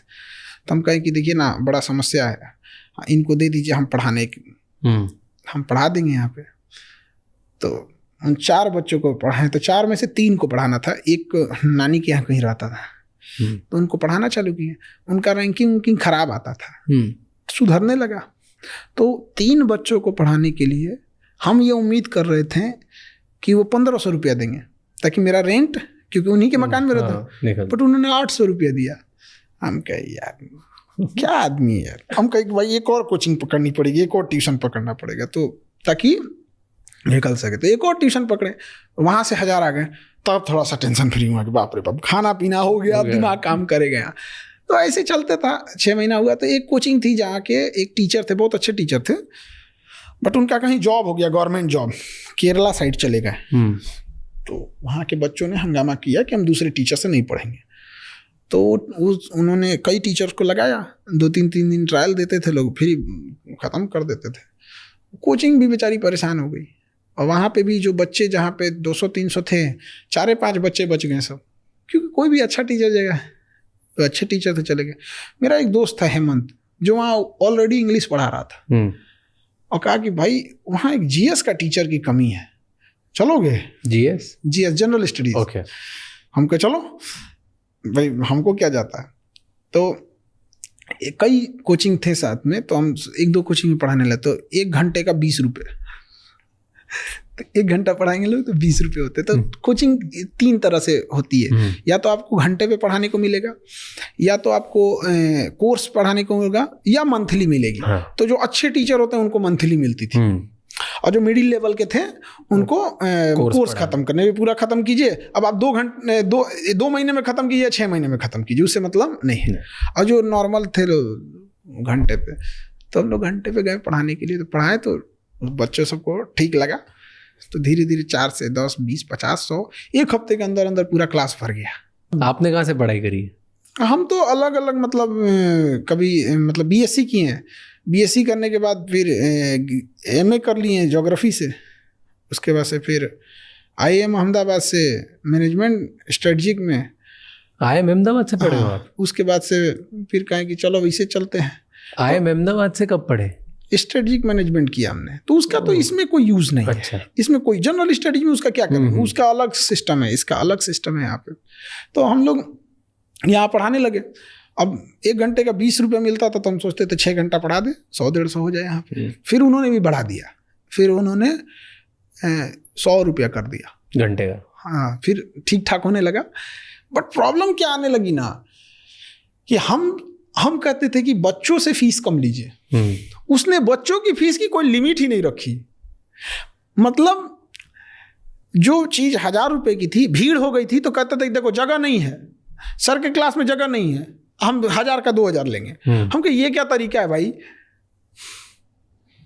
आप दूसरा क्लास देते तो वो नहीं देता था कि दूसरा देगा तो फिर हमको 2 बार पैसे देने पड़ेंगे। और बच्चों के तो यही सब में थोड़ा टसल होने लगा, तो हमने छोड़ दिया कोचिंग। फिर अपना पढ़ाना चालू किया 200 में। आज भी 200, आज भी जो ऑनलाइन पढ़ने आते हैं 200 देते हैं। 200 रुपये महीना? नहीं, खत्म करके चले जाते हैं 200 में। जैसे सपोज उसको हिस्ट्री पढ़ना है, 200 या 250 देगा अभी, क्योंकि इधर तो GST हो तो 18% ठोक के रख देते हैं। 200-250 रुपया हिस्ट्री देगा, पूरा हिस्ट्री पढ़ के चला कोर्स पूरा हिस्ट्री कंप्लीट पढ़ लेगा। वैसे अगर उससे मैप पढ़ना है, मैपिंग, 200 रुपये देगा, पूरा मैपिंग पढ़ लेगा। क्यों इतना कम? हमको किसको पढ़ाना है? हम जो जैसे हम थे वैसे हमें पढ़ाना है। हम लोग की पढ़ाई, हम लोग पढ़ने में ख़राब नहीं थे। हम लोग मतलब क्या ही बोला जाए, जब हम लोग देखते थे कि कोई बच्चा पीठ पे बस्ता लेके जा रहा है ट्यूशन पढ़ने, हम लोग वहाँ पे वेल्डिंग सीख रहे हैं, बहुत ख़राब लगता है। आप वेल्डिंग मारिएगा, क्लास का कोई बच्चा जाएगा, कोई लड़की जाएगी तो आपको मुंह छुपाना पड़ेगा उधर, ख़राब लगता है वो दिन। जब बस्ता उठाने की जिम्मेदारी उम्र में ना घर की जिम्मेदारी आ जाती, बहुत ख़राब लगता है। तो हमको पढ़ाना था वैसे लोगों को, इसलिए हमने कहा नहीं, हम नहीं छोड़ेंगे।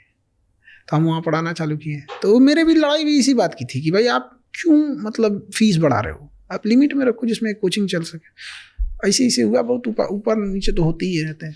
उस फीस में भी कई तो धमकी देने चले आते थे, कोई बंदूक लेके चला आता था, इसको ऐसे ही पढ़ाओ। क्योंकि 200 रुपया यार, इसमें क्या कर रहे हैं। बंदूक लिया था मतलब? हाँ, वहाँ चलता है तो। हाँ, बंदूक ले आकर लगा दिया। 1-2 बार तो हम कहें कि यार इससे ऐसे तो नहीं चलेगा, डांटे उटे, लड़ाई झगड़ा हुआ, ऑफिसों में बम लगा के उड़ा दिया। तो बम से उड़ा दिया, ऑफिस उड़ा दिया आपका? हाँ, उड़ा दिया बम से। हाँ, फिर दूसरा बनाया। क्या बात कर रहे हो? तो बहुत झमेला किया सब यहाँ। तो इरिटेट होके हम छोड़ दिए, हमको से कि अब पटना नहीं रहेंगे। फिर से हम सोचते हैं कि अपना काम सीख के सऊदी चल जाते हैं। पर ये क्या तरीका है कि कोई आपको आके बंदूक दिखा देता है, बम से उड़ा देता है, ये सब बहुत नॉर्मल है उधर? आपको आज से 1 हफ्ते पहले की बात बता रहे हैं। बिहार का एक जिला है भागलपुर, वहाँ एक 19 साल का बच्चा आइसक्रीम बेच रहा था। एक आदमी आया, कहा आइसक्रीम दे। तो कहा भैया पैसा दीजिए। कहा तो हमरा से पैसा मांगेगा? उसको ऐसे मुंह पकड़ा और मुंह में बंदूक घुसाया और गोली मार दिया। 19 साल का लड़का मर गया। गलती बस थी कि उसने आइसक्रीम का पैसा मांगा था। पुलिस क्या कर रही है, सरकार क्या कर रही है इसमें? इतना पुलिस मजबूत रहेगी। बिहार में क्या है आज तक, क्यों ऐसी कहानियां अभी भी आती है? हम आपको 1 हफ्ता पहले की बात बता रहे हैं। हाँ, तो आज तक ऐसी क्यों कहानी? 1 हफ्ता पहले में वहाँ पर कोई पुलिस प्रशासन कुछ नहीं है। पहले हम लोग भी बहुत झेले हैं। पहले पुलिस को बोलते थे, अब हम लोग खुद सलट लेते हैं। बम चलाओगे, तुम्हारे ही पास एक ठो क्या करेंगे वो वहाँ क्यों नहीं हेल्प करती तो पुलिस वगैरह ये सब? क्यों? वहाँ बाहुबल बहुत है ना। हाँ, आप किसको कहिएगा? यहाँ पे कोई हर पॉलिटिक्स में ऊपर तक पहुंचे उसकी, आप क्या करिएगा? अरेस्ट कराइएगा ना। ऊपर से एक तो मंत्री का फोन आ जाएगा, हमारा आदमी है छोड़ दो, छोड़ देगी पुलिस। फिर आपका मुंह कुछ रहेगा नहीं, फिर आके आपको धमकाएगा, हो गई लो पुलिस, अब बचाएंगे पुलिस, अब आप कहाँ जाइएगा? वहाँ के लोग हालत बहुत बेकार है। ऐसा भी नहीं है, हम लोग चाहे जैसे भी उसी में जीना सीख गए। हम लोग एकदम कोई टेंशन नहीं है। अभी भी कोई लंदन अमेरिका जन्नत में बैठा दे तो नहीं भैया हमको बिहार ठीक लगेगा। अब बिहार ही एकदम तो जान का खतरा है, पढ़ा नहीं सकते, 90 रुपए नहीं देना, 200 रुपए नहीं देना, उसके चक्कर में लोग बम उड़ा दे। तो हम लोग भी उसी में लड़ते लड़ते जी गए। यहाँ पे फौजी सबको देखिए, फौजियों की जिंदगी कैसी होती है, कौन सा उन्हें सुख चैन मिलता है। लेकिन फिर भी कोई फौजी को कहिएगा कि पोस्ट छोड़ के जाओगे, कहेगा आप मर जाएंगे, हम फौज नहीं छोड़ेंगे। हम लोग भी ना भैया, दुनिया में कुछ भी हो जाए, जन्नत एक और, बिहार अपना एक और। बिहार से तो भैया मतलब वो मिट्टी नहीं हो, लगाव है वहाँ। जो जाता है ना, अगर गलती से कोई 6 महीना बिहार में रह गया ना, चाहे जहाँ का भी वहीं का बच जाएगा। तो सेफ फील होता है वहाँ पे? हाँ, अब तो सेफ, एकदम अच्छा से सेफ रहते हैं। कैसे सेफ फील होता है? कोई बंदूक लगा देता है, कोई बम से उड़ा देता है, डर नहीं लगता? एक लेवल तक ही रहता है, उसके बाद से तो बंदूक लगाओगे, कितना है तुम्हारे पास, अब डर नहीं लगता? क्यों? अब एक लेवल तो उन सबको भी समझ में आता है कि इसको मारने का मतलब केस FIR नहीं करने वाला है। अच्छा, आप भी बाहुबल हो? नहीं, मतलब तुम मतलब एक सीधी सी बात है कि भाई आप किस हिसाब से पीटिए, कुछ भी कीजिएगा, वापस थोड़े जा पाएंगे लोग।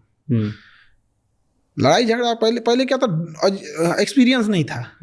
अभी क्या है, तुम गोली चलाओगे, गोली खत्म होगी, अभी नहीं खत्म होगी, 10 मिनट बाद खत्म होगी, 15 मिनट बाद खत्म होगी, उसके बाद कहाँ जाओगे? तो आप तो चले जाओगे, आपको तो खतरा हो जाएगा। ऐसे कैसे हो जाएगा यहाँ पे? यही तो बोल रहा हूँ, हमारा खुद का सिस्टम बना दिया। हाँ, सब चीज हमारे यहाँ जब लड़कियां मार देती हैं सब।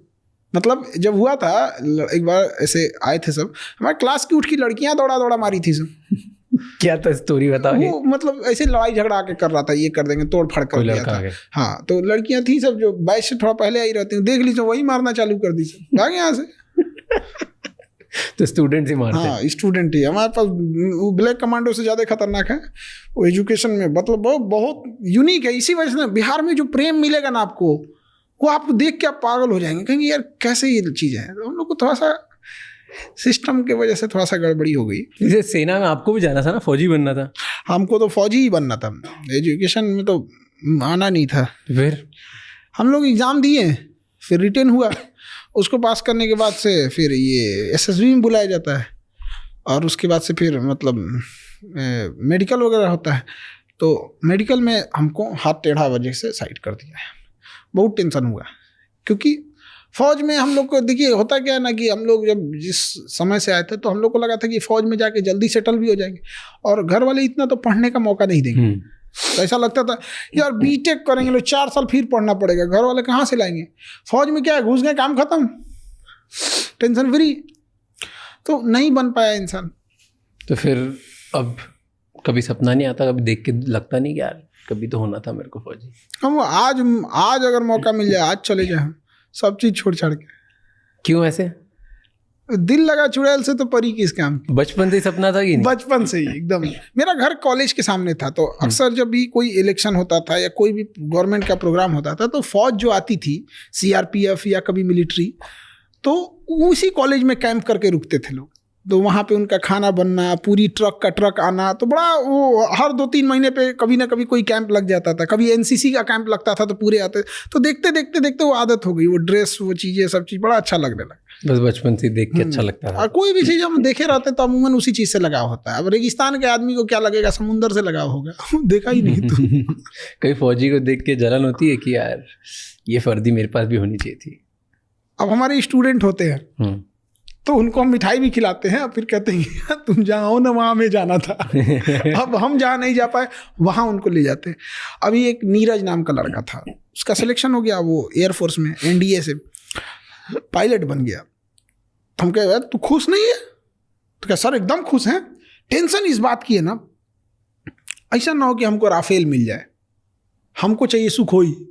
हम कहे यार एक तो लोगों का सिलेक्शन नहीं हो रहा है, तुम्हारा सिलेक्शन हो गया, अब तुम इस पे डिपेंड, क्योंकि ना एक बार जो जहाज अलॉट हो गई, जिसके आप एक्सपोर्ट हो गए, उसी को चलाएंगे एकदम, वो वही फ्लीट हो जाती है उनकी। तो इस टाइप तो अब थोड़ा सा लगता है कि भाई जिनका हम जहाँ जाना चाहते थे वहाँ, लेकिन खुशी होती है कि जब देखते हैं कि दाढ़ी आने से पहले उनके पास गाड़ी आ गई। वाह, तो ये अलग टाइप का लगता है। मैं एक स्टूडेंट था मुकेश नाम का, उसके भैया चाय बेचते हैं कलकत्ता में। उसका जब रिटेन निकल गया, प्री निकल गया, मेंस निकल गया, जब इंटरव्यू देना था ना, तो क्या बोलता है कि सर मेरे पास अच्छा कपड़ा नहीं है इंटरव्यू में पहनने के लिए, किसी का सूट वगैरह है तो दिला दीजिए ना। वो बच्चा जब अधिकारी बना, उसका अपना घर नहीं रहने के लिए, मिट्टी का घर है, और टेबल नहीं था पढ़ने के लिए ना, तो ऐसे बांस वगैरह जोड़ जाड़ के बनाया। आज वो अधिकारी है, और वो प्रधानमंत्री आवास योजना है ना, वो जिस पे साइन करेगा उसी को घर मिलेगा। हमको आज आके बोला, जानते हैं सर 300 घर बनवाए हम, जिसका अपना घर नहीं था। तो लगता है कि आदमी कमाया है। ये चीज़ें बड़ा अच्छी लगती है। हकीकत मायने में हमको पढ़ाने में कोई इंटरेस्ट नहीं है, लेकिन पढ़ाते बस हम इसीलिए हैं कि जो गरीब बच्चा है वो पढ़ सके। दूसरा, जो कमज़ोर बच्चे, उन्हें ये ना लगने लगे कि वजह वो नहीं पढ़ सकते, उन्हें हम एक हिम्मत देना था। आज भी जो बैक बेंचर होता है ना, इंडिया के किसी बैक बेंचर से हम यही कहते हैं, उसको एक आखिरी उम्मीद रहता है, खान सर है तो हमको क्या टेंशन। हम बैक बेंचर जो बैठे रहते हैं उनको एकदम टेंशन नहीं, उनको लगता है कि उनका ब्रांड एम्बेसडर है। हमारे आज भी हैंडीकेप को पैसा नहीं लगता है। कोई हैंडीकेप आ जाए पढ़ ले, उसका कोई पैसा नहीं लगता है अभी भी। और पैसे मतलब इतना मिनिमम फीस रख दिए हैं कि अब तो किसी को कहना ही नहीं पड़ता है कि मतलब फीस कम कर दीजिए। अब जहाँ 2 लाख रुपया लगता था नीट और जेई का, वहाँ हम लोग ऑनलाइन उसको 2-3 हज़ार में दे देते हैं, और ऑफलाइन आके पढ़ना रहता है तो उसको मान के चले मंथ का 2,000-2,500 लगेगा। तो जहाँ 2 लाख वहाँ से इतना, तो बहुत का डिफरेंस आ जाता है। और उसका एक रीज़न भी है उतना भी फीस रखने का, कि रेंट इतना महंगा है, बिजली इतनी महंगी है, कोचिंग माफिया है।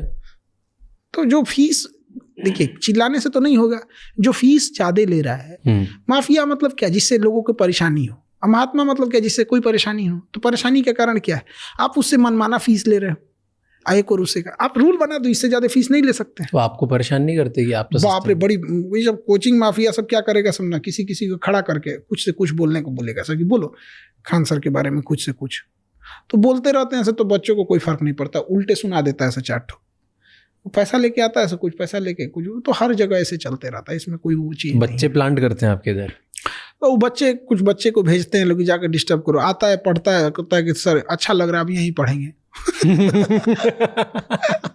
एक बच्चा आया था हमसे यूपीएससी वाले क्लास में, कह रहा है सर हमको कोचिंग वाला, अब नाम नहीं लेंगे कि एक होता है प्रोटोकॉल, तो उनकी फीस थी 2 लाख रुपए, तो 3-4 बच्चे आए थे, उनका कहना था कि इनका जब यूपीएससी का क्लास चलेगा ना तो उसमें खड़े होकर तुम डिस्टर्ब करना, कुछ से कुछ क्वेश्चन पूछना, और उनको प्लांट किया गया और उन्होंने हमारे यहाँ एडमिशन कराया उस बच्चे का, और पूरी प्रॉपर आई कार्ड वगैरह एडमिशन करा के बना।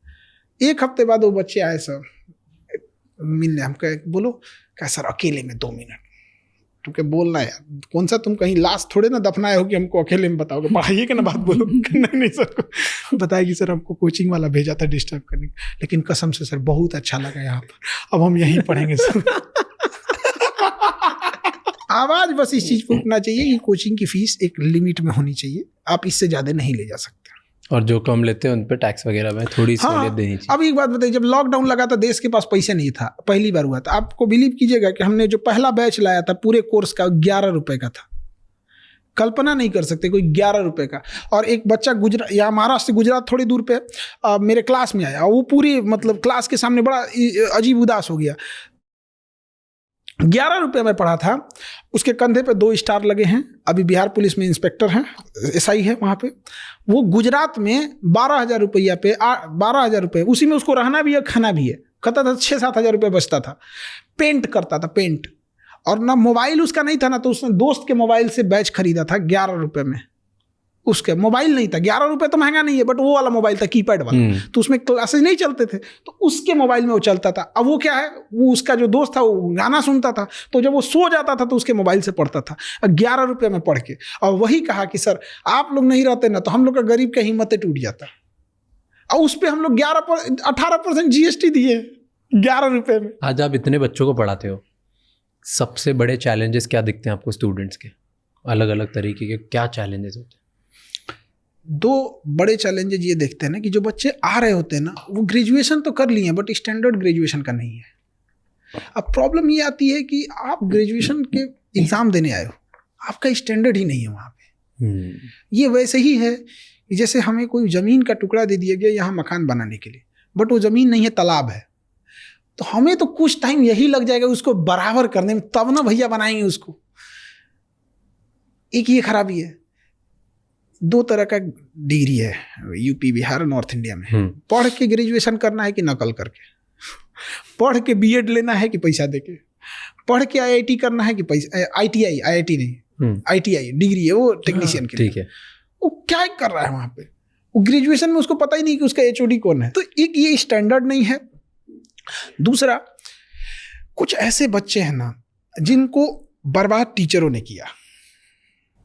टीचर मतलब इन द सेंस क्या है, बर्बाद कैसे किया कि टीचर की संख्या कम है, स्टूडेंट हमेशा ज़्यादा होते हैं। टीचरों ने मिल के कहा स्टूडेंट्स अपना लेवल उठाओ ताकि पढ़ाई समझ में आ जाए। अरे भैया टीचर्स लिमिटेड है, इन्हें कहिए कि आप जो बड़का स्टैंडर्ड में फेंक रहे हैं ना, अपना ही थोड़ा डाउन कीजिए, उसके बराबर आ जाएगा। इक्वल होना ही मतलब है, दोनों तरह से इक्वल हो सकता है। यहाँ पे 50 लोग आ जाए, 50 चेयर नहीं है, तो या तो उन्हें हम खड़ा रखेंगे या तो हम लोग भी अपनी कुर्सी छोड़ के सब बैठ जाते हैं यार, सब नीचे ही बैठ जाते हैं, क्या जाता है। तो एक ये बर्बाद कर दिया वहाँ पे। और उसके बाद और भयानक क्या लगता है, उसी क्लास में 2 बच्चे बैठे होते हैं जिनका एक स्टैंडर्ड नीचे, एक का स्टैंडर्ड हाई है। एक हाई वाला क्वेश्चन पूछेगा ऐसा कि बेचारा पूरा पीछे वाला दहल जाएंगे, तो इतना हैवी कैसे पूछ दिया। इसलिए सबको डांट के रखते हैं, एकदम शांति से रहो, हम बताएंगे। हम लो लेवल से लेके हाई लेवल तक चले जाएंगे। और हमें सबसे ज़्यादा खुशी कब होती है ना, सबसे ज़्यादा खुशी एक बच्चा जब उसको पढ़ने में कुछ समझ में नहीं आता है। जैसे अभी हम जस्ट फिजिक्स पढ़ा रहे थे तो एक चैप्टर खत्म किए, फिजिक्स में सबसे ज़्यादा टफ लगता है बच्चों को तो ऑप्टिक्स लाइट चैप्टर, और वो बच्चे एकदम सामने से रहते हैं। और जब खत्म हुआ चैप्टर ना, तो जो बच्चे जिनको कभी नहीं समझ में आया था न्यूमेरिकल बनाना, ये सब चीज़ें नहीं, और जब चैप्टर खत्म होने के बाद उनके ऊपर खुशी देखते हैं, और जब वो क्लास से निकलते हैं, जो आगे बैठे रहते हैं, जो अपने आप को तेज बनते हैं, उनको देख के तिरछा मुस्कुराते हैं ऐसे ना, तब लगता है यार भाई साहब क्या, मतलब वो दिल से फीलिंग आती है कि ये हो गया बराबरी। अब रेस लगाइए। इंडिया में रोजगार बोलते हैं कि बहुत है, लेकिन वो 2-4 हज़ार 5 हज़ार का बहुत है, 50 हज़ार वालों के लिए बहुत कम होता है। तो आज बच्चा क्या करे जिससे वो अपने आप को इतना स्किल कर सकता है, जिससे वो पैसे कमा सकता है, आगे बढ़ सकता है? क्या करना चाहिए उसे? देखिए, स्किल अलग अलग लेवल का, जहाँ पे उसको, जैसे हम स्किल कब सीखने को बोलते हैं, जब उसको हम नौकरी की तलाश में आ जाता है, जब बर्डन हो जाता है घर की जिम्मे, तब निकलता है। मतलब आप समझिए किसी को आप तालाब में फेंक दिए, उसके बाद पूछ रहे हैं तैरना नहीं जानते हो, मरेगा वो तो। आखिर उस इंसान को कमाना है, कहीं ना कहीं अपने पैरों पे खड़ा होना है, तो उसको टेंथ से ही कुछ चीज़ें, इंटरमीडिएट से ही कुछ सिखाते चलिए ताकि ग्रेजुएशन खत्म होते होते वो उस लेवल तक हो सके, कम से कम अपना निकाल सके, फिर आगे बढ़े गया। हम लोग कब करते हैं? जब ग्रेजुएशन खत्म हो जाता है तब। आज की तारीख में कौन सी 3 स्किल लगती है आपको जो बच्चों को सीखनी चाहिए जिससे करियर सिक्योर होगा? अभी जैसे डिजिटल में बहुत सारी चीज़ें आ गई हैं, AI है फिलहाल में, इसका कोई फिक्स नहीं रहता कि कल को इससे ज़्यादा कुछ आ जाएगा, कहीं पे भी कोई काम कर सकते हैं। जैसे एक सिंपल सी बात करते हैं कि अगर कोई नॉर्मल BSc कर रहा है और एक कोई नर्सिंग के साथ BSc कर रहा है, नर्सिंग वाले के लिए टेंशन नहीं है, वो भी कहलाएगा BSc, वो भी कहलाएगा BSc, बट नॉर्मल BSc वाला सड़क पे आ जाएगा, फिर उसे कोई कंपटीशन निकालना पड़ेगा। और जो BSc नर्सिंग कर रहा है उसको फट से, अभी उसकी नर्सिंग कंप्लीट भी नहीं होगी ना, लास्ट ईयर में इंटर्न पे रख लेंगे, सो कहीं ना कहीं हेल्पिंग स्टार्टिंग, मतलब उसको पूरी कंप्लीट होने से पहले ही रख लेंगे। फिर वो ना स्टार्टिंग में ही अगर 2 साल भी कंप्लीट कर लिया ना, तो अपना हॉस्टल और मेस का खर्चा निकाल लेगा, धीरे धीरे कोई हॉस्पिटल पकड़ लेगा। बट प्रॉब्लम कहाँ आती है? नर्सिंग की फीस कितनी है? 7-8 लाख। और एक्चुअल में ये फीस 7-8 लाख रहती तो समझ में आ देती, उसकी 7-8 लाख रुपए फीस नहीं है, सरकार छूट दे दिया है, जितना लेना है ले लो आप। क्यों? क्योंकि नर्सिंग कॉलेजेस कम है। क्या मरीज कम है? नहीं। अब फ्यूचर में अब इतना बड़ा काम कर लिया आपने, इतने लोगों को पढ़ा रहे हो, अब क्या करोगे आगे? देखिए, हम तो पढ़ा रहे हैं मजबूरी में, क्योंकि गरीब पढ़ सके और हिम्मत हो सके। मेरा इंटरेस्ट इसमें नहीं है, इंटरेस्ट मेरा फौज में था। इच्छा क्या है हमारी कि हम वो भारत देखना चाहते हैं ना, कि जहाँ पुराने से धोती कुर्ता में पहना हुआ एक किसान शीशे का दरवाजा खोल के कहे कि ये 4 व्हीलर कितने का है। एक पहचान होनी चाहिए कि ये बड़का गड़िया किसान लेके घूमता है। आज कैसे है कि नेता सब फॉर्च्यूनर लेके घूम रहा है, लैंड रोवर लेके घूम रहा है, उसे किसानों की एक पहचान होनी चाहिए, बैलगाड़ी से हटना चाहिए उनको। कैसे होगा? एक किसानों के पास उन्नत किस्म की फसल नहीं है, उनके पास बीज नहीं है हाई यील्ड वेराइटी का, वो उनको प्रोवाइड कराइए। जब वो फसल बोते हैं तो उन पे कीट का अटैक हो जाता है, उनकी 50% फसल खराब हो जाती है, उनके पास कोई टेक्नोलॉजी नहीं है। ल्योर टेक्नोलॉजी उनको भेजिए वहाँ पे। वो क्या होता है, एक बड़ा सुगंध होता है उससे, वो ना मेल को अपनी ओर अट्रैक्ट करता है। उसकी वो दवा होती है, उसकी सुगंध फीमेल कीट की तरह होती है, तो उसको ना सारे मेल उसी को समझ के ना आ जाते हैं सब एक पास, और उसको एक बड़े से प्लेट में ऐसे रख दीजिए, उसमें हल्का सा केमिकल डाल के, उस पर जैसे बैठेगा डूब जाएगा, पानी में डूब जाएगा वो। या फिर एक स्टिकी पेपर ले लीजिए, उसी पे उस दवा को चिपका दीजिए, उसको लगेगा फीमेल है, सारे मेल आ जाएंगे। तो ऐसे क्या है ना कि आपको कम खर्च करना पड़ेगा, क्योंकि जब आप कीट को, मेल को भी मारेंगे फीमेल को भी मारेंगे तो डबल मेहनत है। और ल्योर की मदद से केवल आके मेल मरेगा, जहाँ मेल मरेगा उनका रिप्रोडक्शन साइकिल रुक जाएगा। जब रिप्रोडक्शन साइकिल रुक जाएगा तो फिर धीरे धीरे कंट्रोल हो जाएगा। ये उनके पास है ही नहीं। गवर्नमेंट सोई हुई है, अगर उसकी फसल हो गई और वो जब बेचने जाएगा ना सब्जी फल, तो समाज में गिद्ध बैठे हैं सब, उस किसान को देखते हैं आराम से, रुक शाम हो जाने दे, शाम हो जाने दे, तुम 20 रुपया में ना बेच रहा है, तुम 10 रुपया में नहीं बेच के जाएगा तो तुम बताना। इतना अफसोस लगता है ना, क्योंकि वापस लाएगा तो उसको 10 रुपया भी नहीं मिलेगा। क्या गांव में एक कोल्ड स्टोर नहीं हो सकता है? तो आप क्या कर रहे हो इसके लिए? अभी हम इसमें, हम कोई काम करने से पहले बड़ी गहन अध्ययन करना पड़ता है। तो यही करना है तो हमको एक चीज़ देखना है, जैसे आज स्टूडेंट के लिए तो जिंदगी भर करते रहेंगे, इनके लिए नो डाउट। हमको वो देखना है किसानों के लिए, कभी उनका भी एक ऐसा क्लास ले बैठा के, ऐसा करना है, और उनको एक टारगेट दे कि देखो भैया, तुमको 2 साल का टाइम देते हैं, 2 साल तक के बाद तुमको हम 4 व्हीलर पे देखेंगे, हमको उससे मतलब नहीं है तुम कैसे लाओगे, हम जान निकाल लेंगे काम करा के। जैसे स्टूडेंट को कैसे, मतलब उनको तो मानते हैं, पढ़ाते हैं, लेकिन उनसे हम टारगेट जो दिए वो करवा देते हैं। तो किसानों को भी थोड़ा एज में बड़े रहते हैं लोग, दादा एज के किसान लोग, लेकिन काम तो करा लेंगे हमको। तो हम अभी इसी चीज़ों पे करना है कि भाई कैसे हो गया। तो क्लास स्टार्ट करोगे किसानों के लिए? यही सोचते हैं, लेकिन उनके लिए एरिया बड़ा चाहिए क्योंकि आप प्रैक्टिकल उसको तो दिखा नहीं सकते। एरिया बड़ा चाहिए, गवर्नमेंट से मांग नहीं सकते हैं क्योंकि गवर्नमेंट देगी नहीं। गवर्नमेंट हेल्प करेगी तो अगर कभी नहीं लेना चाहिए आपको। एक गवर्नमेंट हेल्प करेगी, अगली गवर्नमेंट उजाड़ के चली जाएगी। खुद खड़े हो जाओ, पॉलिटिक्स में जाओ, पॉलिसी चेंज करो। खड़े झूठ बोलना पड़ता है उसमें, हम लोग से होगा नहीं। टीचर से तो और ना होगा, क्योंकि हम लोग को आदत होती है मिक्स भाषा नहीं बोलते हैं। भैया ये होगा तो होगा, नहीं होगा तो नहीं होगा। बच्चों को खड़ा बोल देते हैं भाई इतना ऐसा मेहनत करेगा तो तुम्हारा रिजल्ट नहीं होगा, तुम्हें और करना पड़ेगा। खड़ा बोल देते हैं भाई, उसे खराब लगेगा बट करेगा तो मेहनत, इसलिए पॉलिटिक्स नहीं हो पाएगा। बड़ी मुश्किल है, हम जैसे लोगों के लिए मुश्किल है। लोग भी हम जैसे लोगों को नहीं पसंद करते हैं। उनको वही नेता चाहिए जो उनको अच्छा अच्छा बात बोले, भाषण दे, उल्टा सीधा कुछ से कुछ बोले। एक नेता तो कह रहा था 2 महीना में एयरपोर्ट चालू कर देंगे। हम कह रहे भाई साहब 2 महीना में तुम साइकिल स्टैंड नहीं बना पाएगा, एयरपोर्ट कहाँ से बना रहा है? हिम्मत देखिए उसका, कह रहा 2 महीना में चालू कर देंगे हम। और 1 साल बीत गया। पिछला इलेक्शन 2024 का था ना, उसमें बोल रहा था। हमारे यहाँ छपरा एक डिस्ट्रिक्ट है, सारा डिस्ट्रिक्ट, वहाँ एक एयरपोर्ट, उसमें भैंस घूमती है छोटा सा। उसमें पुलिस की ट्रेनिंग सेंटर है वहाँ पे। एक भागलपुर में भी, उस पे भी ऐसे, वो अंग्रेजों के टाइम से बनाया। उसको हर इलेक्शन में कोई पॉलिटिशियन आएगा, क्या कहेगा, इसे हम इंटरनेशनल एयरपोर्ट बनाएंगे। एयरपोर्ट डोमेस्टिक भी नहीं, डोमेस्टिक मतलब छोटा मोटा बात थोड़ी होता है यहाँ पे। डोमेस्टिक मतलब क्या होता है? अभी ना भैंस घूम रही है, इस पे एमिरेट्स एयरलाइन उतरी, एयरबस A380। इनको छोड़ दीजिएगा ना तो कहेगा कि सुनीता विलियम फंस गई थी, इसी पे उतार देंगे। आप KBC गए थे? हाँ। कैसा रहा एक्सपीरियंस? बहुत बेहतर, बहुत बेहतर। बताओ उधर क्या होता है, कैसे होता है? KBC में? हाँ, क्या बिहाइंड द सीन्स क्या होता है? बिहाइंड द सीन में कुछ खास नहीं होता है। जैसे लोग बुलाते हैं आपको फोन, पहले बुलाया जाता है तो 2 चीजें होती है। एक होती है कि आपको कैसे मतलब बैठना उठना है, क्योंकि वहां जाके आप माइक को सीधा करने लगे तो नहीं ना होगा यहाँ पे। और वो बताया जाता है कि क्वेश्चन को सुनने देना है, पहले पूरा प्रॉपर क्वेश्चन सुन लीजिएगा। वो हिंदी में भी बोलेंगे, इंग्लिश में भी बोलेंगे, तो वहां पर प्रॉपर आपको बता दिया जाता है कि इंग्लिश हिंदी दोनों में आपको क्वेश्चन क्या पूछेंगे ये किसी को नहीं पता होता है। और ये बहुत गलत मिथ है, कभी किसी को और भी कौन बनेगा करोड़पति में, इतना बड़े लेवल में चीज इतना धांधली नहीं होती है। तो बस आपको कुर्सी उर्सी दिखा देंगे 5 मिनट का, और वो नियम कानून समझा देंगे कि कब ब्रेक लिया जाएगा, तो आपको शांत रहना है कि ब्रेक के बीच में आप चाय पानी पी सकते हैं। उसके बाद से फिर वो एक ठो बॉस में बैठा देता है, लोग वैनिटी वैन बोला जाता है उसको, बस में बैठा देगा। और उसमें शीशा, कंघी, तेल सब चीज़ रहता है वहाँ पे। अच्छा, झाल मुड़ी कैसे बेचता है लोग ट्रेन वगैरह में, चना ये सब। वैसे मेकअप वाला सामान लेके आया था एक ठो। सर लगा दे, हम कहे ना भैया ये सब मत लगाओ, हमको और खराब लगने लगेंगे। तो जिसको लगाना है वो लगा लिया अपना यहाँ पे।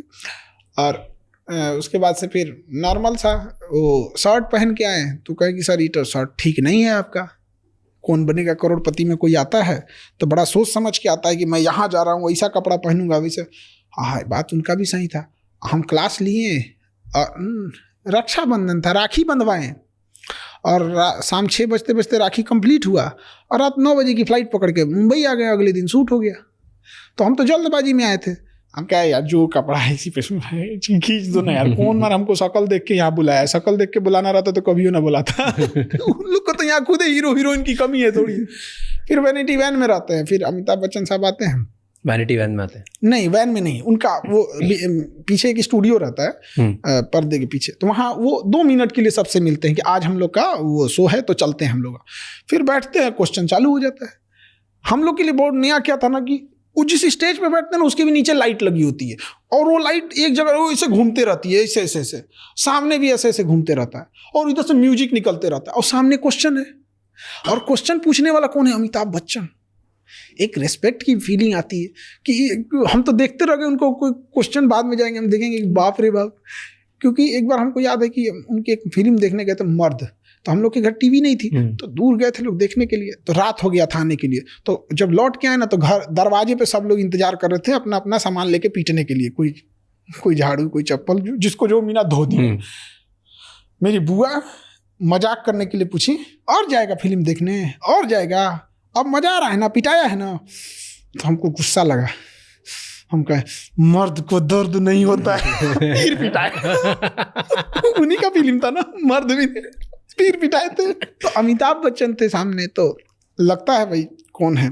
और हमको सबसे बड़ा क्या डर लग रहा था, हम हैं टीचर, और सबसे ज्यादा अगर कोई किसी का टांग खींचता है ना, तो एक टीचर दूसरे टीचर का टांग खींचता है। ये सबसे उटपटांग चीज है। देखिए, कभी किसी टीचर का यूनियन आप नहीं देखिएगा, उसको सबसे ज्यादा टांग खींचेगा, एक दूसरे की बुराई। उसको क्या आता है, अरे भाई पढ़ाना यार। एक टीचर को क्या होना चाहिए कि आप कितने कम फीस में पढ़ाए, बात इस पे होनी चाहिए। कितना बेहतर ढंग से समझाए, बात इस पे होनी चाहिए। आपका क्वेश्चन कितना एग्जाम में होना चाहिए, आ गया, खत्म। 3 चीज के बाद आपको क्या मतलब बनता है। तो हम गए, हमको इस बात का टेंशन था कि अगर एक को क्वेश्चन छूटा तो हमारे ही लोग, टीचिंग के लोग क्लास में कहेंगे एक मास्टर गए थे केबीसी में, और हमको डर किस बात का था कि फिल्म से क्वेश्चन ना पूछ दे, क्योंकि हमें फिल्म के बारे में कोई आइडिया नहीं है। बहुत उटपटांगे यहाँ पे। तो वहाँ पे तो हम बैठे थे, फिल्म सिटी में तो खाली इधर ही उधर रहते हैं लोग यहाँ पे। तो एक कोई लेडीज थी, तो हमसे पूछने लगी कि सर ये ऐसे, हल्का बातचीत हो गया। तो हम पूछे आप क्या करती हैं, तो हमारे टीम वाला एक बोला क्या करते हैं, वो हीरोइन है। वो हम कहे तो गड़बड़ हो गया हमको क्या पता यार, हम फिल्म नहीं देखते हैं। हमको बहुत खराब लगा, सॉरी मैडम। कौन थे? आपको हीरोइन थी। अच्छा। अब फिल्म सिटी में तो खाली हीरोइन ही रहते हैं, उसमें बाकी लोग रहता कौन है। हम नहीं देखते हैं फिल्म। हमको ना मोबाइल और हीरोइन एक के जैसा लगती है सब। अब तो मोबाइल सब एक ही डिजाइन का आ गया है, कोई चेंजिंग ही नहीं रह गया। पहले बटन वाला था तो समझ में आता था, ये दूसरा मोबाइल, ये दूसरा मोबाइल है, एक ही जैसा लगता है। तो फिर वही डर इसी बात का था कि फिल्म से क्वेश्चन ना पूछ दे। फिल्म से नहीं आया, दड़दड़ा दिए बाकी सब। पढ़ने से आप करोड़पति बन गए रियल लाइफ में? रियल लाइफ में मतलब पैसे से? हाँ। देखिए, अमीर इंसान का हम एक परिभाषा बताते हैं, जिसके बगल में बैठे गरीब को एहसास ना हो कि वो गरीब है। हमारे बगल में कि गरीब को कोई दिक्कत नहीं हो गया कभी भी कोई चीज। अब थोड़ा सा भीड़ भाड़ इतना हो जाता है ना, हम तो खुद चाहते हैं, हमको सबसे अच्छी लगती है मोटरसाइकिल। कहीं भी घुस जाओ, ना जाम में फंसना, ना किसी गली में। बट होता क्या ना कि अभी मोटरसाइकिल से जाएंगे तो कोई रोक लेगा, सर मेरा बेटा इंटर किया है, इसको क्या कराना चाहिए, इनको क्या कराना चाहिए। हम क्या बोलते बोलते फंस जाएंगे। मेरा एक बार फ्लाइट छूट गई थी इसी चक्कर में भगा कर धकेलते नहीं ना भाग सकते आप। तो सर ये क्या करे, 10th में कई लोग तो पूछते हैं मेरा बेटा अभी 5 में। हम कह रहे यार उसको तो 5 में है, तो आप अभी से क्या उसको डिस्टर्ब करें। अभी तो उसको उसकी खेलने कूदने की उम्र है, अभी तो स्कूल में जा रहा है, उसको उतना 5 घंटा 6 घंटा उसको रहने दीजिए यहाँ पे। तो थोड़ा सा हो जाता है। आप कपिल शर्मा में भी गए थे? हाँ। वहाँ का एक्सपीरियंस कैसा था? वो भी बहुत बड़े। कपिल शर्मा ना रियली मतलब वो ना कॉमेडियन टाइप के हाई है, उनके बातें में ही हंसी आती रहती मतलब 10 मिनट बात भी करेंगे तो बहुत हंसी आएगी। तो वो मिले फिर आपसे बिफोर शूट के? पहले मिलते हैं, बाद में मिलते हैं, क्या था उधर एक्सपीरियंस कैसा था? हम शूट से पहले हमको लगता है 1-8 मिनट के लिए सब लोग मिलते हैं, ज्यादा के लिए नहीं, बस वो गेट टुगेदर के लिए, नमस्ते हाय हेलो कैसे हो गया। लेकिन अमिताभ बच्चन को हम देख के ना बोले, मतलब इंसान अपनी सफलता के मतलब दादा साहब फाल्के के बाद कोई फिल्म इंडस्ट्री में है तो वही है। इतना वहाँ पे वो जो झुक के सबको नमस्ते प्रणाम करना, ऐसे करना, क्या इंसान, ये बहुत बड़ी चीज होती है। यहाँ कोई 2-4 पैसा कमा लेता है तो अकड़ में उठता है। हमारा बोलेरो खरीद लेगा तो पूरा भर गाँव नचाएगा बोलेरो, वो EMI पे। अब आप भी आज इतना बढ़िया काम कर रहे हो, इतने बच्चे आपको देखते हैं, इंस्पिरेशन मांगते हैं, और बहुत आपने अचीव किया लाइफ। आपको कोई कैसे याद रखे? हम बस ये चाहते हैं कि एक कोई असहाय, जैसे अभी स्टूडेंट्स की बात करते हैं, किसान और स्टूडेंट्स, हमको ऐसा लगता है कि उनको जब मुसीबत पड़े ना, तो आज भी वो याद रखते हैं ना कि अगर हमारी पढ़ाई छूट रही है ना, तो एक इंसान है जो हमारी पढ़ाई नहीं छूटने देगा। अभी एक खुशबू नाम की लड़की थी, हम आपको अभी 3 दिन पहले की बात बताते हैं। वो 10th एग्जाम में, वो एक ऐसे गांव में नदी के उस पार रहती थी, तो जाने के लिए पुल भी नहीं था, तो नाव से जाना पड़ता था। बाढ़ आ जाएगी तो नाव से भी नहीं जा सकते, उधर एक भी हॉस्पिटल भी नहीं है, बीमार पड़ गए तो रात भर इंतजार करो नहीं तो मर जाओ।